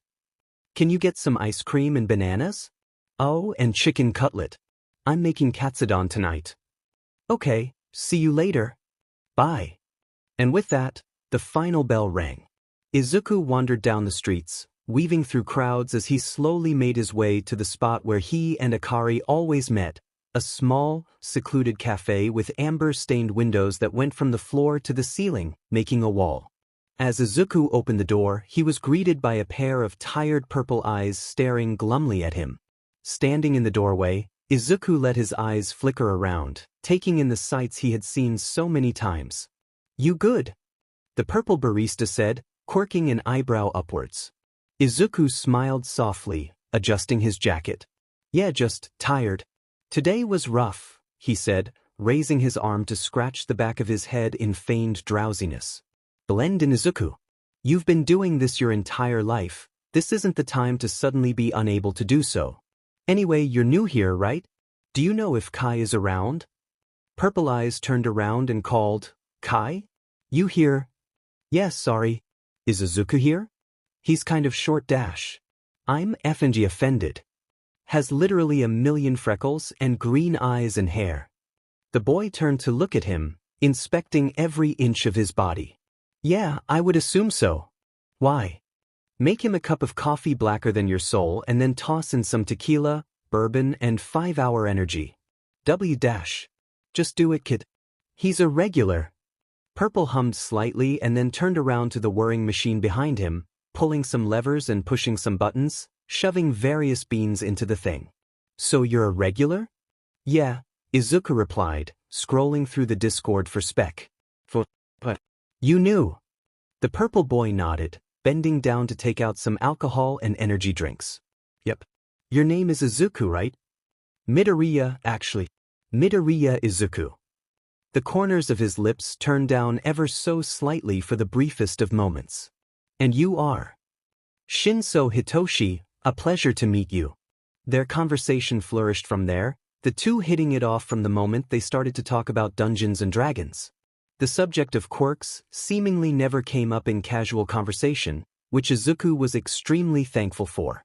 But suddenly, the door to the quiet cafe slammed open, revealing a girl drenched in rainwater, her white cropped jacket soaking. She was wearing a pair of pastel pink shorts with black leggings underneath, heeled lace-up boots making her almost as tall as Izuku. Her shirt was a black turtleneck tank top, and she was wearing a cropped white windbreaker with black stripes going from the collar to the ends of the sleeves. Round wire-framed glasses adorned her face, which was flushed and was decorated with pale dots-like constellations. Strangely, Izuku didn't recognize her as Akari until words left her mouth. I need a cup of flower tea, stat. A moment of silence followed her words, then shortly accompanied by a quiet chuckle from Izuku, who reached behind the counter to grab a warm towel. Izuku tossed the white cloth at Akari, who began to dry herself quickly. What the hell happened? Izuku asked, sipping on his concoction of alcohol, 5-hour energy, and coffee. Car splashed me with the rainwater from a few hours ago, Akari grumbled, sitting down in a chair as she plopped her bag down on the floor next to her leg. I feel like I'm dying. Shinso raised an eyebrow. You know her, Midoriya? Izuku chuckled. Yeah. We're siblings. Even a stranger would know that you aren't siblings, Kai said, strolling out from the storage room. Kai has pale blonde hair that was shaven on the sides but long on the top, causing confusion among strangers when she informed them that she was in fact female. Her shoulders were broad, her build balancing out her height. A scar that trailed from the base of her neck up to the left corner of her mouth decorated her face, the pale scar tissue matching the paleness of her eyes. Kai chuckled softly, her scarred hand pouring out some hot water and dropping a few tea leaves and flowers into a mug. When she was finished, Kai turned around to look at her customers. Yikes, you look like a mess, Akari. Shinso snorted. Your name is Midoriya Akari? Green Valley's Light? No, I don't have the same last name as Izuku. My name is Kamaribi Akari. Kamaribi Akari. Sunbeams light, Shinso said, smiling softly.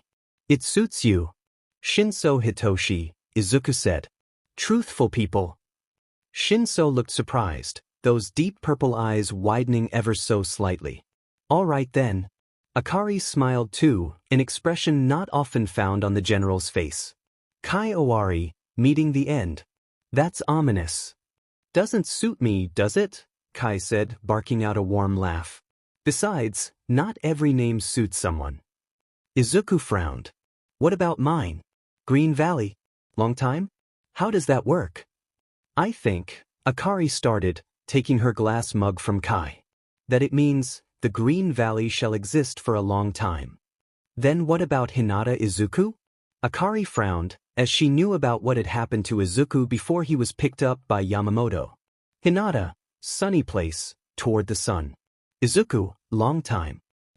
How about, the sunny place shall exist for a long time? Izuku smiled softly, thinking of his brother. Yeah, I like that. Izuku leaned back in his chair, adjusting his tie ever so slightly. Okay kids, today's gonna be focusing on basic hero fundamentals. Now, Aizawa said, unzipping himself from his obnoxiously yellow cocoon to stand up. While I am not your teacher, please refrain from murdering one another while not in my presence. Got it?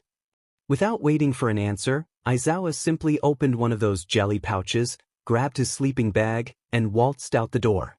What the F-? Izuku thought, his eyebrows drawing together in confusion. The whatever. I am here. A boisterous voice suddenly called from the back of the room, causing Izuku to flinch and WP around in the blink of an eye. To teach about basic hero fundamentals. While Izuku and Akari stared in confusion, everyone else seemed to know him immediately. Oh shit! Kaminari yelled, standing up in his excitement. No way!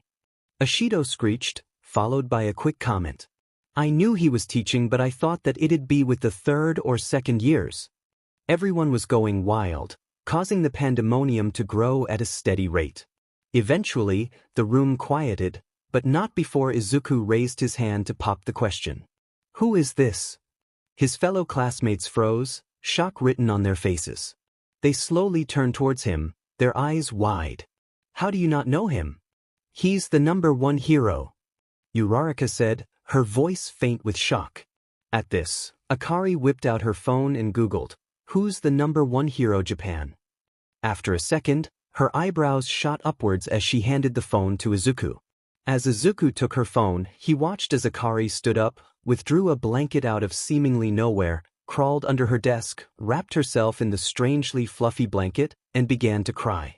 Obviously unsettled by the girl's reaction, Izuku slowly began to read the Wikipedia article, his eyes steadily beginning to twitch in irritation. After a solid 5 minutes of silence, with the exception of Akari's quiet sobbing, Izuku chucked the phone at the pro-hero's head, grabbed his stuff, and stormed out of the room. I am bulletproof. Tashinori burst through the door, yelling his catchphrase, I am here. As the students rose to their feet as well as their voices. Oh shit! One of them yelled, Kaminari Denki, his mind supplied. A girl with pink skin and dark scara, Ashido Mina, screeched. No way! I knew that he was teaching, but I didn't think it would be the first years. This is great. As everyone in their excitement began to yell and talk with one another, Tashinori noticed 2 students by the window looking confused. The 2 looked familiar, but he couldn't place his finger on where he had seen them. The undercut mop of green curls resting atop of oriental viridian eyes, the flaming red hair cascading over pale skin. He knew it from somewhere. But where? Eventually, the one with the green hair asked who Tashinori was, which surprised both him and the class. He's the #1 hero, Uraraka Ochako whispered, causing the one with porcelain skin to take out her phone. After a few moments, she handed the phone to the other, and proceeded to curl up under her desk and sob as the other took the phone from her and scanned the screen.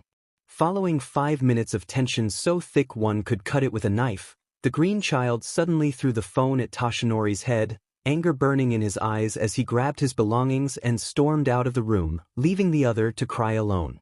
Tashinori swallowed thickly as the students gawked at the boy's exit, sweat slowly finding its way down his forehead. "I'm going to check on him," he said, making his way towards the door. "No, you aren't," a voice said, causing Toshinori to turn around. Before him was the red-headed girl, her eyes burning into his own. His eye began to twitch ever so slightly, a quiet anger blossoming in his stomach, yet he kept his composure. "What do you mean?" Toshinori asked, barely keeping his anger from bleeding into his voice. "What I mean," the girl began, tucking her hair behind her ear. She blinked, causing green and gray eyes to turn red, flakes of gold decorating the edges of her irises. "Is that my name is Kamaribi Akari, and the boy who just left is my brother, Midoriya Izuku." "Don't," she said, holding up a hand, "question why we have different surnames. It's none of your goddamn business." She took a deep breath, liking her lips. "We both have a lot of repressed anger and other emotions, and I suggest that you don't take that lightly. We haven't had it nearly as easy as you." Kamaribi spat the last word as she made a quiet and steady approach. When she was standing in front of Toshinori, Kamaribi grabbed a small metal object off the closest desk and tapped it a few times against her left arm. "So trust me when I say that you don't want to be in a room with Izuku without someone else there who will make sure he doesn't. You know." "What are you suggesting, Miss Kamaribi?" Toshinori asked, his eyes flickering to the students watching the exchange and murmuring amongst themselves. Toshinori took this time to inspect the girl in front of him. Her hair was long on one side and shaved on the other, numbers branded onto the side of her head. She was extremely short, and her skin was so pale it looked as if she was made of the finest china, appealing but delicate. Yet, despite her appearance, her eyes burned with so many different things, so many emotions Toshinori couldn't pin. "I am suggesting that I go with you to find him. I have an inkling of an idea as to where he is," Kamaribi said, backing away slightly, her eyes turned towards the floor. Her voice sounded childlike and so broken, as if she was talking about the only thing she had left.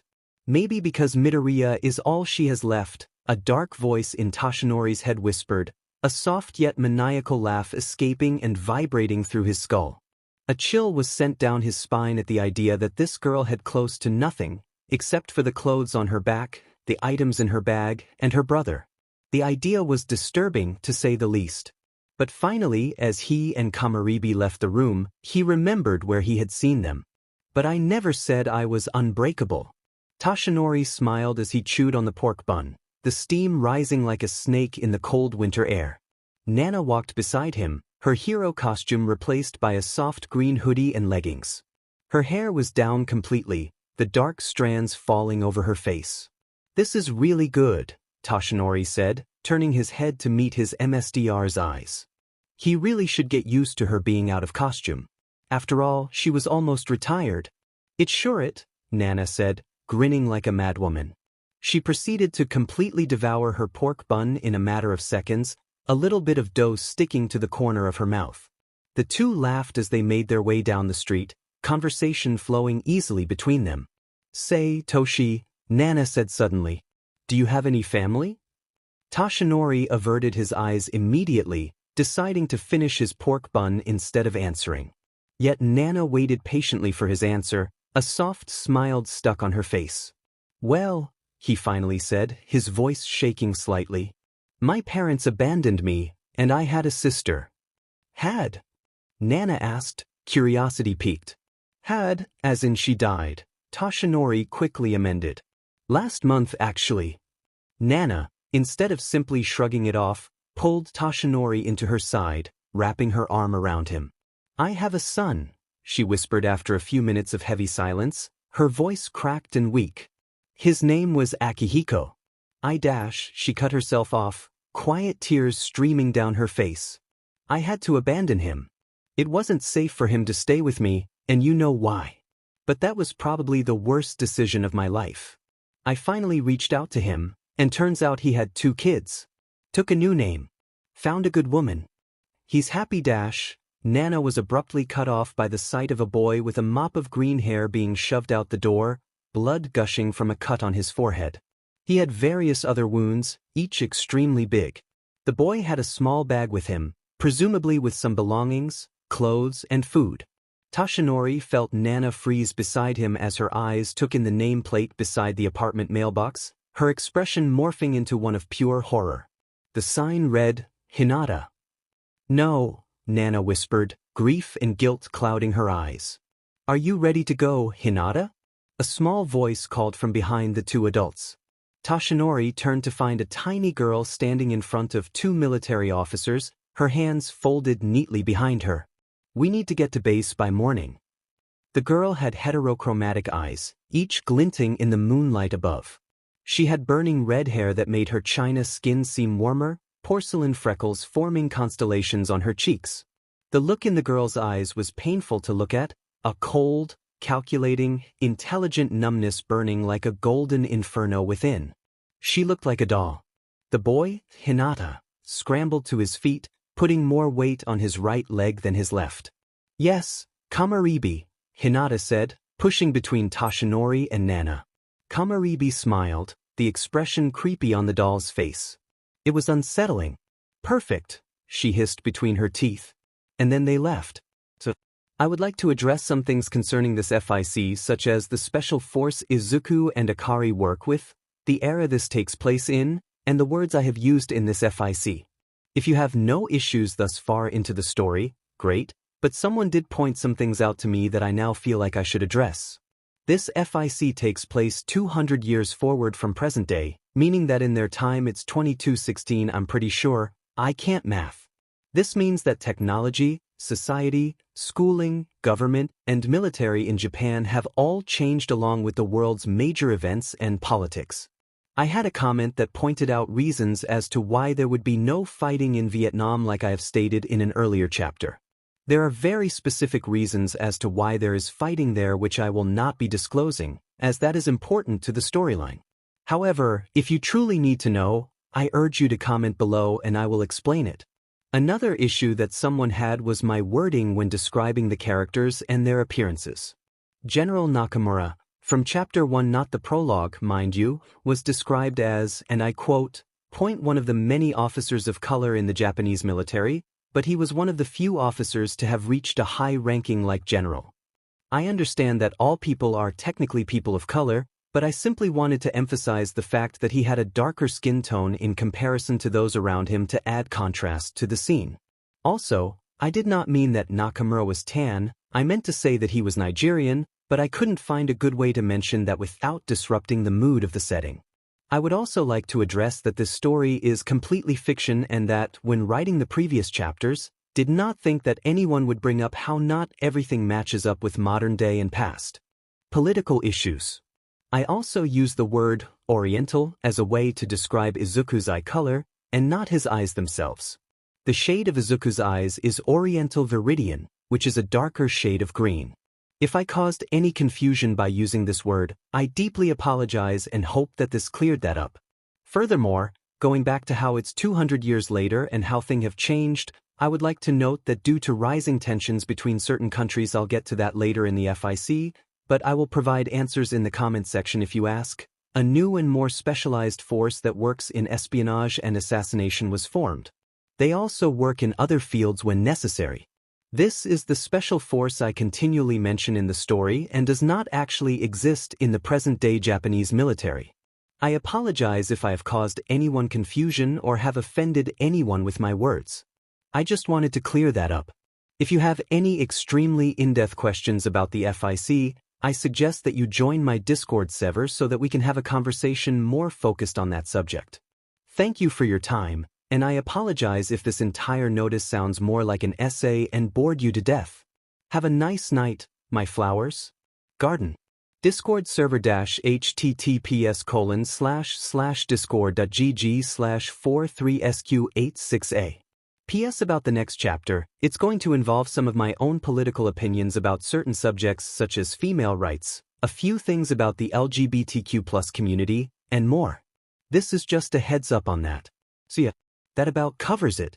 As the hero and the general made their way down the hall, students and teachers alike eyed the odd pairing skeptically, confusion clouding their eyes.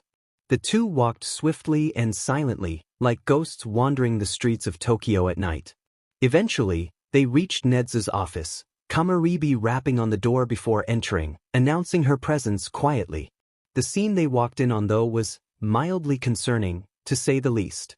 Midoriya had his hands slammed on Nezu's desk, his face calm with rage burning in his eyes. A quiet anger filled the room, causing Toshinori to bite his bottom lip in mild fear for his life. "Do you not have any mind for your students?" Midoriya said, his voice low and menacing. "I certainly do, Midoriya, but what does this have to do with Yagi Toshinori?" Nezu said, his hands folded neatly on top of the dark-stained mahogany. "This man," Midoriya hissed, drawing upwards to his full height, "has destroyed what the military has become, stolen our accomplishments, and thrown us under the bus for his stupid mistakes. He has no right to be teaching the future generation. Besides, he doesn't even have a degree in teaching." Nezu frowned. "That is actually correct. However, I cannot afford to fire him and ruin Yue's appearance." "Oh please," Kamaribi scoffed, stepping forward. "All that people these days, including heroes, care about is money, fame, glory, and your image. It is truly a tragedy. Truly. Even your so-called symbol of peace only cares about those things. After all, he is willing to talk about how heroes risk their lives every day for the public while they lounge around in their glamorous apartments, living the lives people work so hard for while they simply waltz around the city for a few hours. At the same time as people getting shot and murdered and raped and denied so many things and discriminated against over things they cannot control. Our society relies too heavily on these people who are there simply for appearances. And I am so done with everything that they have pulled over the years. FING up on the front lines and causing thousands of casualties, patrolling the sections of the city that are more populated and have less crime for the press. These people only care about money and power. They speak of equality while doing nothing to stop the discrimination against people of color, females, the LGBTQ+ community, and so many more that I don't even know about. They preach peace and equality and that everyone can be a hero, yet they do not practice this. This is what our society has come to. And it needs to stop. It isn't even just the military and heroes, it's almost every single government out there. And I'm so tired of it. Besides, that's just scratching the surface," Kamaribi finished, her voice growing more shaky as she continued. "Corruption is such an old song that everyone can sing along in harmony and know where is stronger than amongst humanity. There are so many problems with the way the world is ran, and it needs to be fixed before we all fall apart." A heavy silence fell over the room like a mother draping a blanket over her child. Everyone was stiff, the girl's words striking them like lightning. This girl, someone who had seen the worst in so many people, a teenager who has seen the horrors of the world, just addressed so many problems and told off the governments of so many countries. Toshinori was honestly shocked how a simple complaint escalated to calling people out and talking about huge issues, but he was glad that someone actually cared. Nezu finally unclasped his hands, still not sure about that one, and hopped down from his chair, walking around the tall desk. "Kamaribi, I understand, but appearances still matter.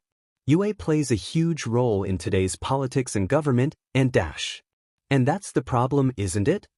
Midoriya suddenly spat, anger filling the usual void in his eyes like a whirlpool.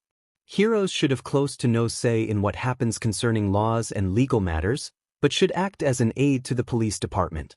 And there are so many heroes that abuse their power to get whatever they want. Honestly, the heroes are more corrupt than the villains. Nezu froze, a calm smile adorning his features. "Midoriya, Kamaribi, I must say, no one I have ever met has ever said that to me. I, however, have a question. Why do you both believe this?"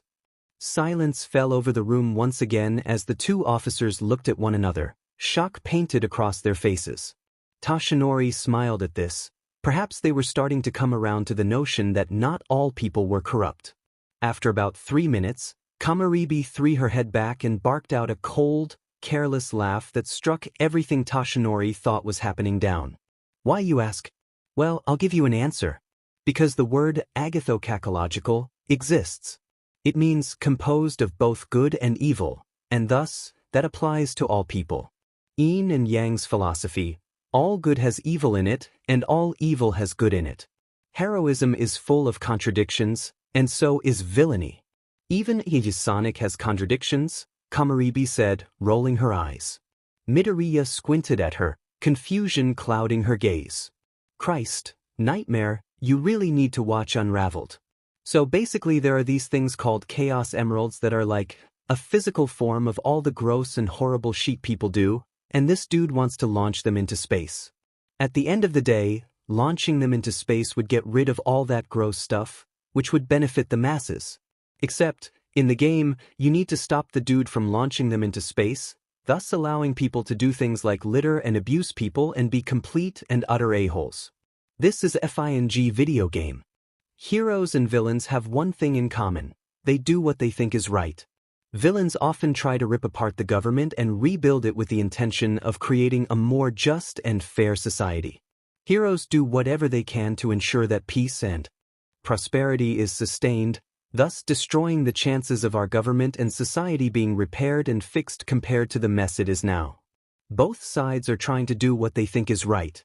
Thus, technically, everyone, even heroes and villains, have both bad and good within. Our entire society is a contradiction at this point, and it isn't just Japan.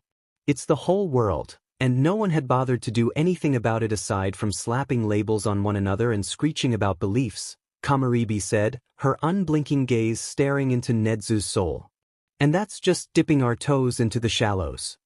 And with that, Kamaribi grabs Midoriya's arm and leaves. Nothing said, nothing done. Just a quiet rage inside a birdcage. Izuku sat down in his seat, his muscles stiff and his eyes dry. After his and Daydream's outburst with Nedzu, he felt drained, and there was still the field exercise that they had to complete. All Might coughed into his hand and began to explain the coming exercise to his students. Hello. As you may have noticed, I am going to be your fundamental heroics teacher for this coming year. Now, as for today's exercise, we will actually be having a few guests coming in to help out today. Usually, this exercise is saved for second and third years, but for various reasons I cannot disclose, we will be going over military procedures. Now, you will not be needing your costumes today, so go and change into your gym uniforms. Meet me at Field Delta. Go beyond. All Might finished extravagantly, waiting for a reply. Plus Ultra. The entire class screamed with the exception of Todoroki, Akari, and himself. And with that, everyone raced down to the locker rooms to get changed. I am bulletproof. Izuku made his way out to the field, trailing behind his excited classmates with Akari a step behind him. He didn't get it. Why was everyone so excited for something they would be doing 3 or 4 times a week? They would get to participate in exercises all the time. Maybe they were this hyped up because it was their first? Izuku was snapped out of his thoughts when Akari shoved him forward slightly as a test of balance, and Izuku ended up face-planted in the dirt. Pushing himself off the ground, Izuku looked at Akari with an offended look on his face that clearly emanated, "What the F dash, stop being a beach," vibes, and then proceeded to get up and wipe the dust and dirt off of him. Akari cackled like a madwoman, a huge grin plastered onto her face. All right. All Might boomed once everyone had arrived. Today, as I said before, we will be having a class in military procedures. We are also having a group of specialized people from the military coming in to help teach. Everyone, please welcome the Spissy Dash. Quick, Andy's coming. A voice from behind yelled, causing 1A to collectively turn around and see a group of 7 people in military uniforms collapse to the ground. One of them, who was wearing a blank white mask and had toffee black hair, still standing and shaking their head. Izuku's eyes widened as Akari let out a groan, her head tilting back to face the sky as she let out a sad whimper as she came to terms with who would be helping the class today. Special Force their force. Phew. But I never said I was unbreakable. Akari groaned loudly. She had never wanted to die more than she did at that moment. Finally returning her head to where it should be, Akari looked at holy shit, why is the field marshal here? Oh god, this is where I die, isn't it?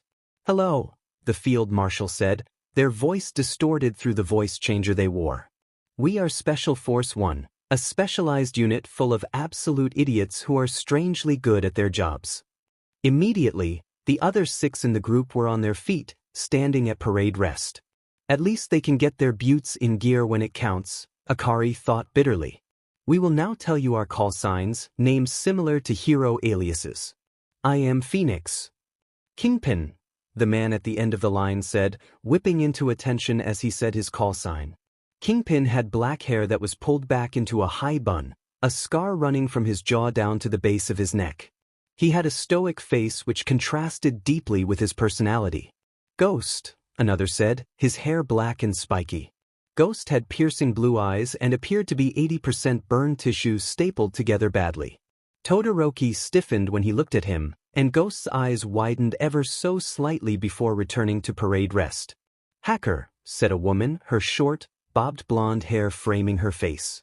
How the hell did Hacker say her name like that? Hacker's eyes were bright with intellect, her slim figure tall and, well, slim. Obviously. The girl to Hacker's right, who looked to be in her early 20s, casually slapped her colleague in the back of the head, smiling innocently the whole time as Hacker's head shot forwards. Rabbit, she said sweetly, flipping her hair over her shoulder elegantly. Ah yes, the dumbass gunslinger. I have hands to throw. Which, the short, stocky woman next to Rabbit said, her voice bland and monotonous. Also, I am so sorry. Please don't kill me, which said once she caught on to how Izuku and Akari were silently fuming at the sight of him. The man next to which snorted comically. Then why the F, did you do it? He said, ruffling the other's hair affectionately. I'm Telegraph. Wear your seatbelts, kids. The students of 1A stared at the military personnel before Jairu inhaled sharply. Holy shit, you're those people Miss Inko added into the Discord server, she said, her voice faint and soft. The personnel looked at one another and then made eye contact with Izuku and Akari. Well Hacker said, her voice peppy and joyous. Guess that means that we can expose these two sheets. Don't you dare you ugly but looking motherfucker, Akari snapped, her eyes shifting from green and gray to golden. Which looked at Akari and smiled creepily, clapping her hands together and tilting her head to the right. Oh, we can finally dash. She was cut off by Izuku grabbing the collar of her jacket and bringing him down to his level, oh wow, which was taller than him when the sheet did that happen? Izuku smiled sadistically at which, striking fear into the other's heart. If you so much as think about doing what you want, I will steal your eyes, grind them up into a soup, and then feed it to you in your kneecaps. Witch's eyes widened comically, causing Izuku's sadistic look to fade into a soft and innocent smile. Okay, Witch said, stammering as Izuku let her go. The class looked at one another, slight fear and amazement dawning in their eyes. Eventually, Kaminari spoke what everyone was probably thinking at that moment. What the ever-loving F is this? What the ever-loving F is this? Kaminari said, his voice quivering from fear. Izuku sighed, an air of annoyance surrounding him. These are our friends, he said, the last word passing through clenched teeth. Hacker gasped, astonishment blossoming on her face. He said that we're his friends. Suddenly, the entirety of the force erupted into yells and screeches of either joy or fear, for Izuku could not tell for the life of him. Meanwhile, 1A was kind of just there, awkwardly standing around and watching the display. Akari sighed quietly, rubbing her eyes. Get your buttes in gear. We have a demonstration to complete. Phoenix yelled, causing the ruckus to immediately quiet down. They all fell back into parade rest, their faces blank. So sorry about that, Bizawa. Anyway, this is a sort of military-esque training, which is usually held off until the end of your second year. But, due to unforeseen issues, we're bumping it up. Now, Rabbit. Do the thing. Rabbit grinned maniacally, a black handgun suddenly appearing in her hand. She took aim, her stance widening and her left hand coming up to support her right. And then the shot rang out. The recoil was strong due to the lightweight material, yet Rabbit stood strong. All she did was deepen her stance ever so slightly. The entirety of 1A, with the exception of Akari and Izuku, gawked at the gunslinger, their eyes wide and shocked. Akari simply took off her open jacket and tucked it under her right arm, clapping sarcastically when Rabbit bowed, leaving her in only her thick black sports bra and uniform breathes. Rabbit looked at her with disdain, while Akari replied with giving her a scathing glare. Now, time for the actual teaching portion, Phoenix said, contemplating their choices. You. Akari rolled her eyes and groaned. God damn it. What the ever-loving F is this? Kaminari said, his voice quivering from fear. Izuku sighed, an air of annoyance surrounding him. These are our friends, he said, the last word passing through clenched teeth. Hacker gasped, astonishment blossoming on her face. He said that we're his friends.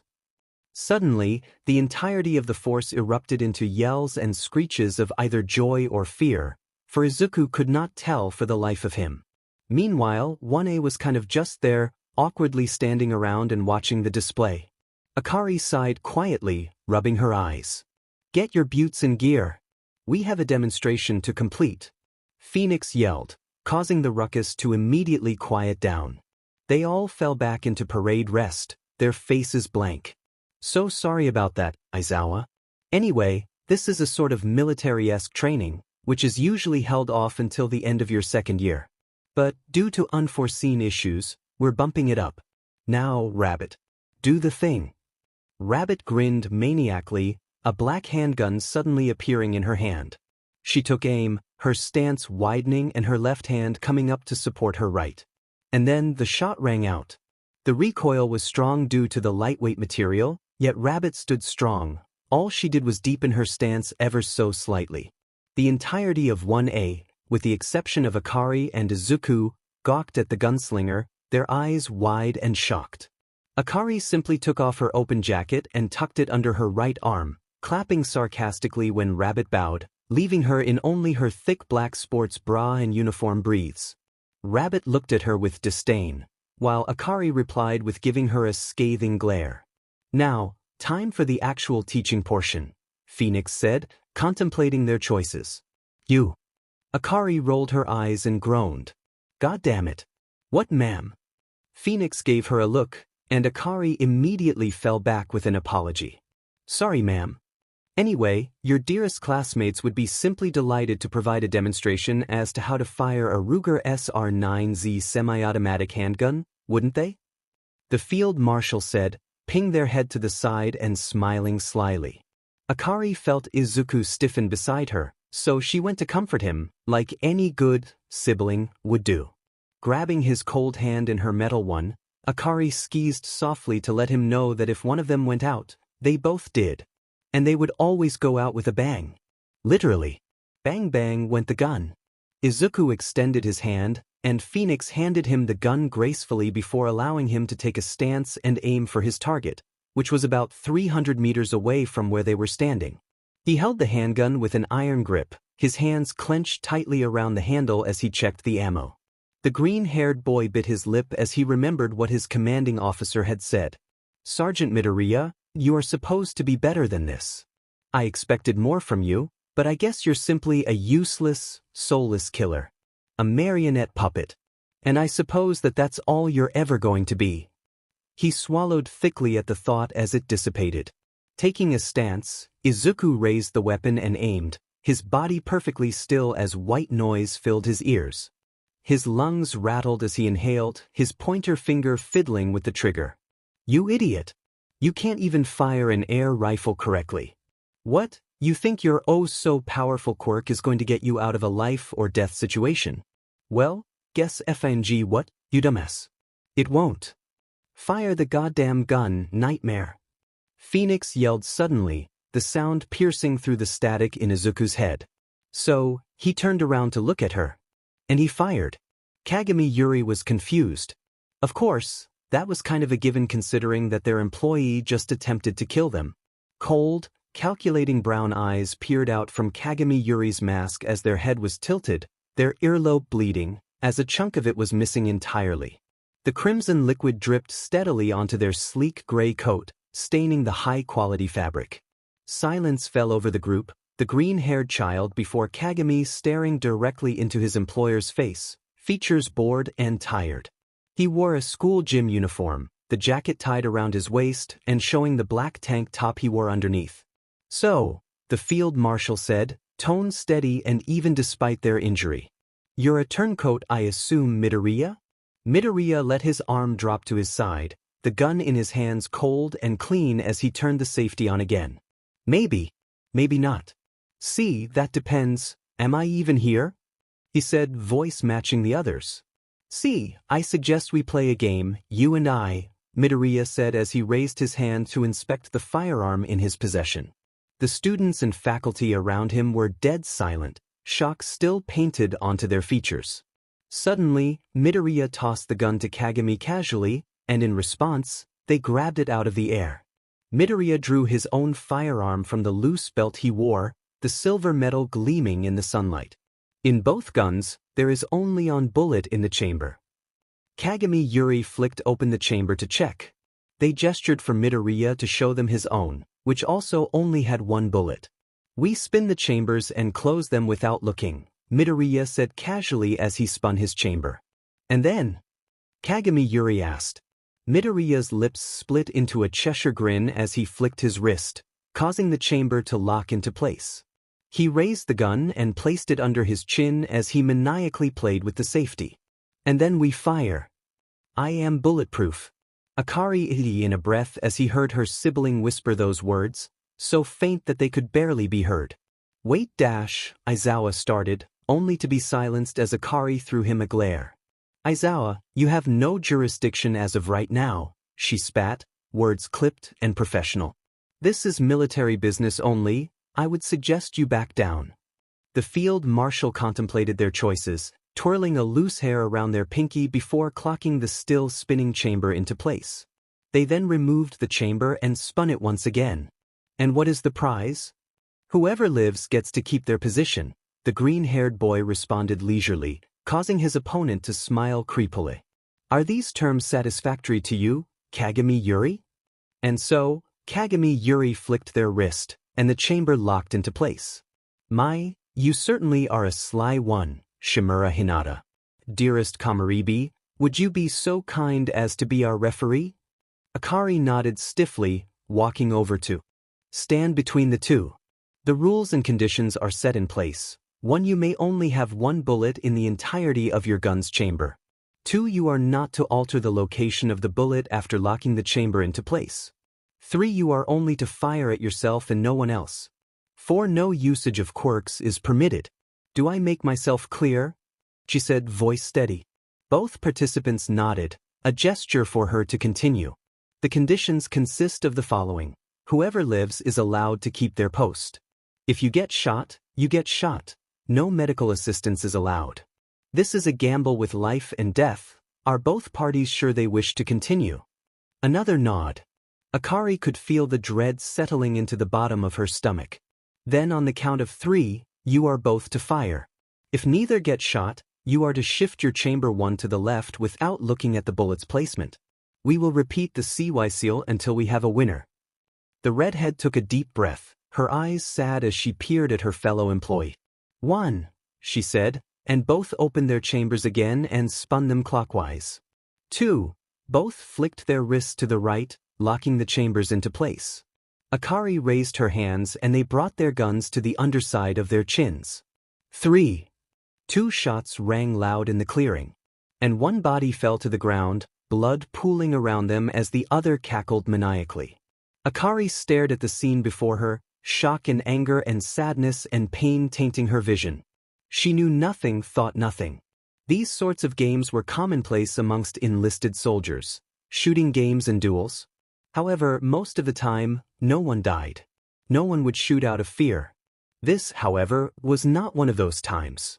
Before her was a scene that seemed to be straight out of a TV show, a movie, a book. For the person standing upright was her commanding officer.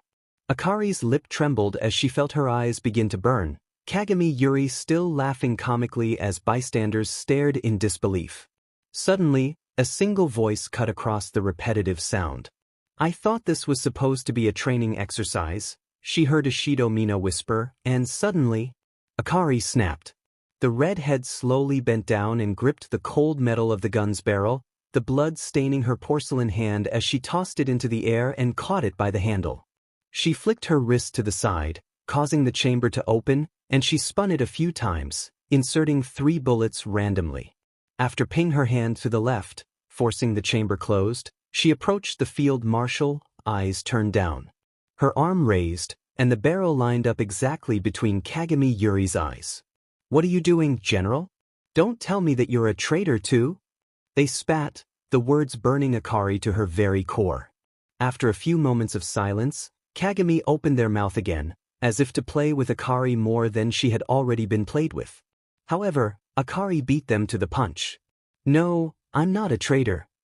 "Excuse me? I'm doing you a favor. I am bulletproof." The shot was fired, and the field marshal fell to the ground, deceased body landing with a careless thud against the grass. Aizawa Shoyuda ushered his students off the field. Kamaribi Akari turned to the other, eyes cold as she picked it up. "Go get a doctor," she said, forcing the green-haired boy into someone's arms. She turned to her officers and said, "Go home." They left promptly. Akari returned home, eyes dry and soul cracked. At least the sky was blue, the leaves had yet to fall, and the caneel she ate tasted bitter and sweet. Shoyuda peered into the hospital room, its bleak white walls taunting him as he stood in the doorway. He took a few steps into the room and pulled the curtain back a little bit to reveal two of his students, one incapacitated due to an injury and one ready to murder the next person who tries to tell her that Midoriya Izuku would likely die before the month was out. "Hey," Shoyuda said softly, his voice tired. Kamaribi's head snapped to look at him, her heterochromatic eyes swirling pools of nothing. "He'll pull through." He took a seat next to the redhead, silence overtaking the two as they stared at the frail child before them, hanging on barely by a thread. It had been a month since Field Marshal Kagami Yuri's death, and a month since a new field marshal had been appointed. Kamaribi Akari. Shoyuda took another look around the room, trying to distract himself from the notion that it had barely been 2 weeks into the new academic year, and something horrible had already happened. Press conferences had to be held, meetings were had, and ceremonies were upheld with various promotions due to the latest death in the military. It hurt him to think about how these children had only ever known war of dash. He'd bet that neither of them had ever had therapy with anyone aside from Midoriya Inko. They had been trained from an extremely early age to be machines. They never got to actually live their lives. And now here they were, in a deathly still hospital room with one of them on the brink of death and the other being where so many envied. Suddenly, the door was slid open after what Shoyuda thought to be 30 minutes, forcing the two to stand and walk towards whoever had just entered. "Excuse me, this is the room belonging to Midoriya Izuku, correct?" A man wearing a large pair of goggles that obscured his eyes asked, a white jacket draped over his shoulders and a clipboard tucked under his arm. When Kamaribi nodded ever so slightly, he continued, "My name is Tsubasa Maoru, and I'll be Midoriya's new head doctor." Kamaribi held up a hand, cutting him off prematurely. "Why did they SWH doctors?" Tsubasa silenced, words torn from his lips as Kamaribi approached with a silent rage seeping out of the cracks in her skin. "I was not told of this, meaning that you went behind my back to get this position. Furthermore, I did not approve of this. I have never heard your name before, Dr. Tsubasa Maoru, meaning that you are both not a military-grade medic and do not have the clearance to be standing in this room. So, I would suggest you leave before I rip those stupid goggles off of your face, grind them to a paste, pour that into your kneecaps, and shove them down your throat." The tension in the room solidified, leaving Shoyuda barely being able to breathe in the presence of this goddamn 15-year-old. Tsubasa began to splutter, trying to explain why he was here as Kamaribi continued to slowly step forward, forcing the doctor backwards. Once he was completely out of the room, Kamaribi slammed the door, a loud bang being produced as it hit the frame. The two stood there awkwardly, neither wanting to move even an inch. They remained still for what felt like hours, until Kamaribi turned on her heel and mechanical moved to Midoriya's bedside. "Get out," she suddenly said, splitting the silence. Shoyuda gave her an unreadable, which caused her anger to bubble over and spill over the lip of the pot. "Get the F out." When Shoyuda didn't move, she snapped, "Get out." He quickly left the room, the sliding door shutting behind him as he released the breath he held during that PRD. A moment of silence passed before Shoyuda heard the girl collapse into sobs behind the door, the only thing separating him from comforting the child who had the weight of the world on her shoulders. But still he left, unsure of if this was the best move. Kamaribi Akari had never been very in touch with her emotions, from what he'd seen after he worked with her on a covert ops assignment. But there she was, curling in on herself and clutching to her comatose friend's hand like a lifeline. But he left. Akari lifted her head from where it was resting on the hospital bed, her hand wrapped around Izuku's as she slept. Squinting, the redhead looked out the large window, the light assaulting her eyes as she slowly woke up. "Oh, you're awake," a voice said from behind her, familiar in its warmth. Akari turned to see pastel green hair and tan skin, the woman's face blank no matter what expression she might wear. "I really didn't want to have to interrupt you. You looked so comfortable." Akari shook her head slightly, rising from her chair and cracking her back with the motion. "You should have woken me earlier," she said after glancing briefly at the clock.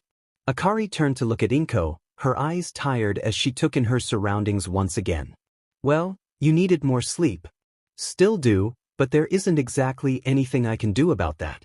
Anyway, Akari, you have that field trip today, remember? We can't keep postponing it," Inko said, handing her a manila folder containing details about the trip. "All Might won't be there due to his time limit, but they're hoping you can make up for that." She nodded dimly, moving to leave the room. As she slid open the door, Akari felt Inko's hand wrap around her wrist. She turned to look at her guardian, a blank look in her eyes as she gazed into the blankness that was Inko's face. "Akari, I'm worried about you." "Why?" Silence fell over the two. Despite not being able to see her features, Akari could tell that Inko's expression was morphing into something she did not wear often. Distress. "Akari, do you not?"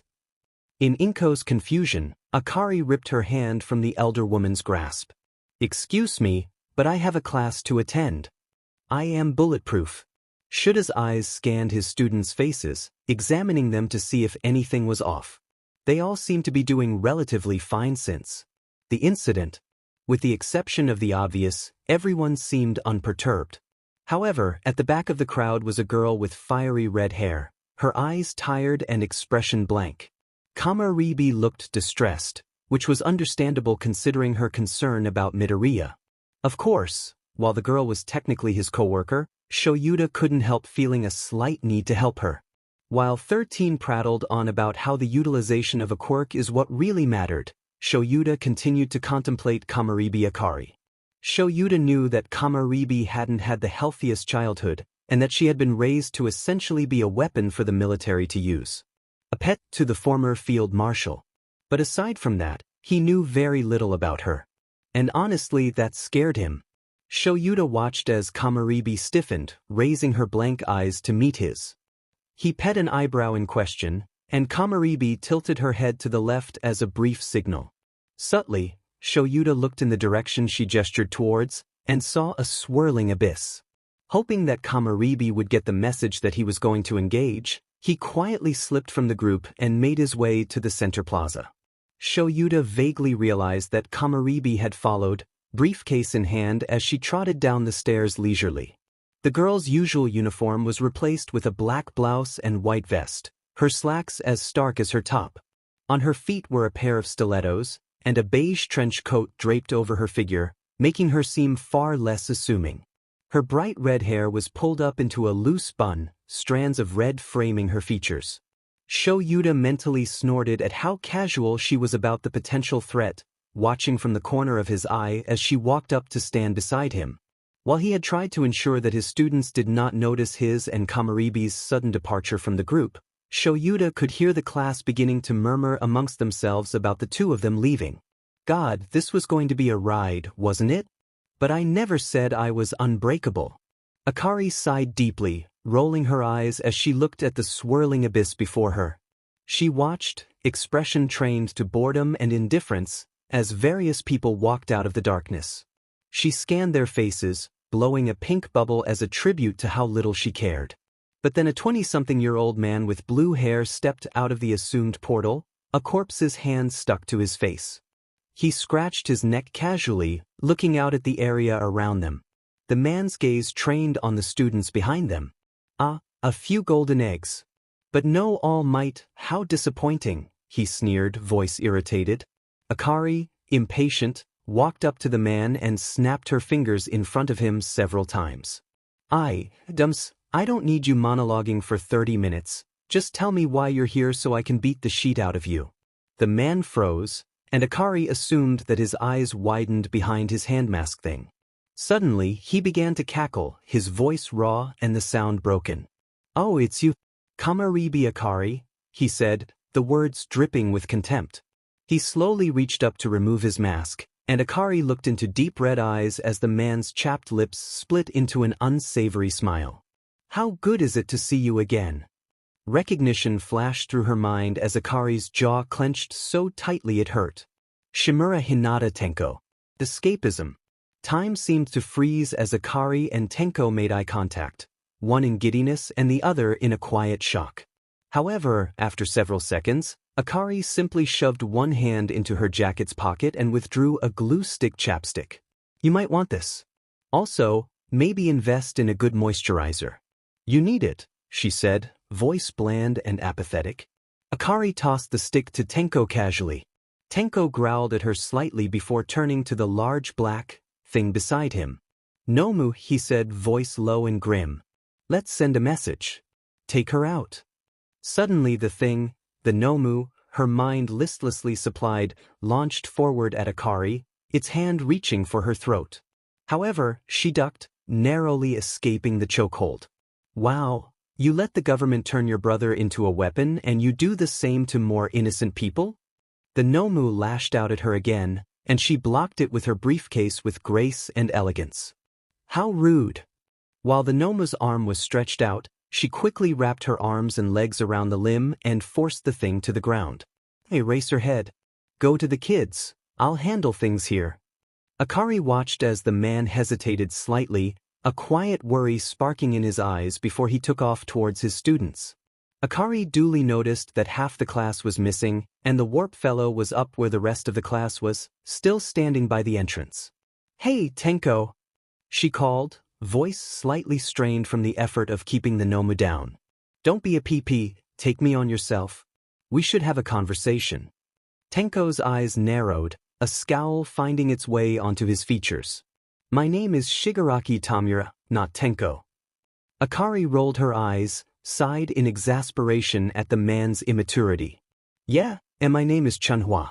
Listen, no one really gives a shit about what your name is, so get over yourself. Whatever.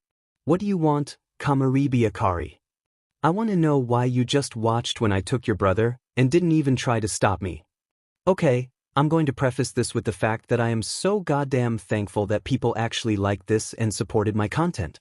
Responding to comments is always fun for me, and having discussions with people about my writing is a bless. So yeah, thank you so much for reading this sheet show of a FIC, which is sadly coming to an end. I am discontinuing this FIC. Don't get me wrong, I loved writing this while I was doing it. But I feel like the concept isn't really doing anything for me, and writing new chapters has become something akin to a chore for me.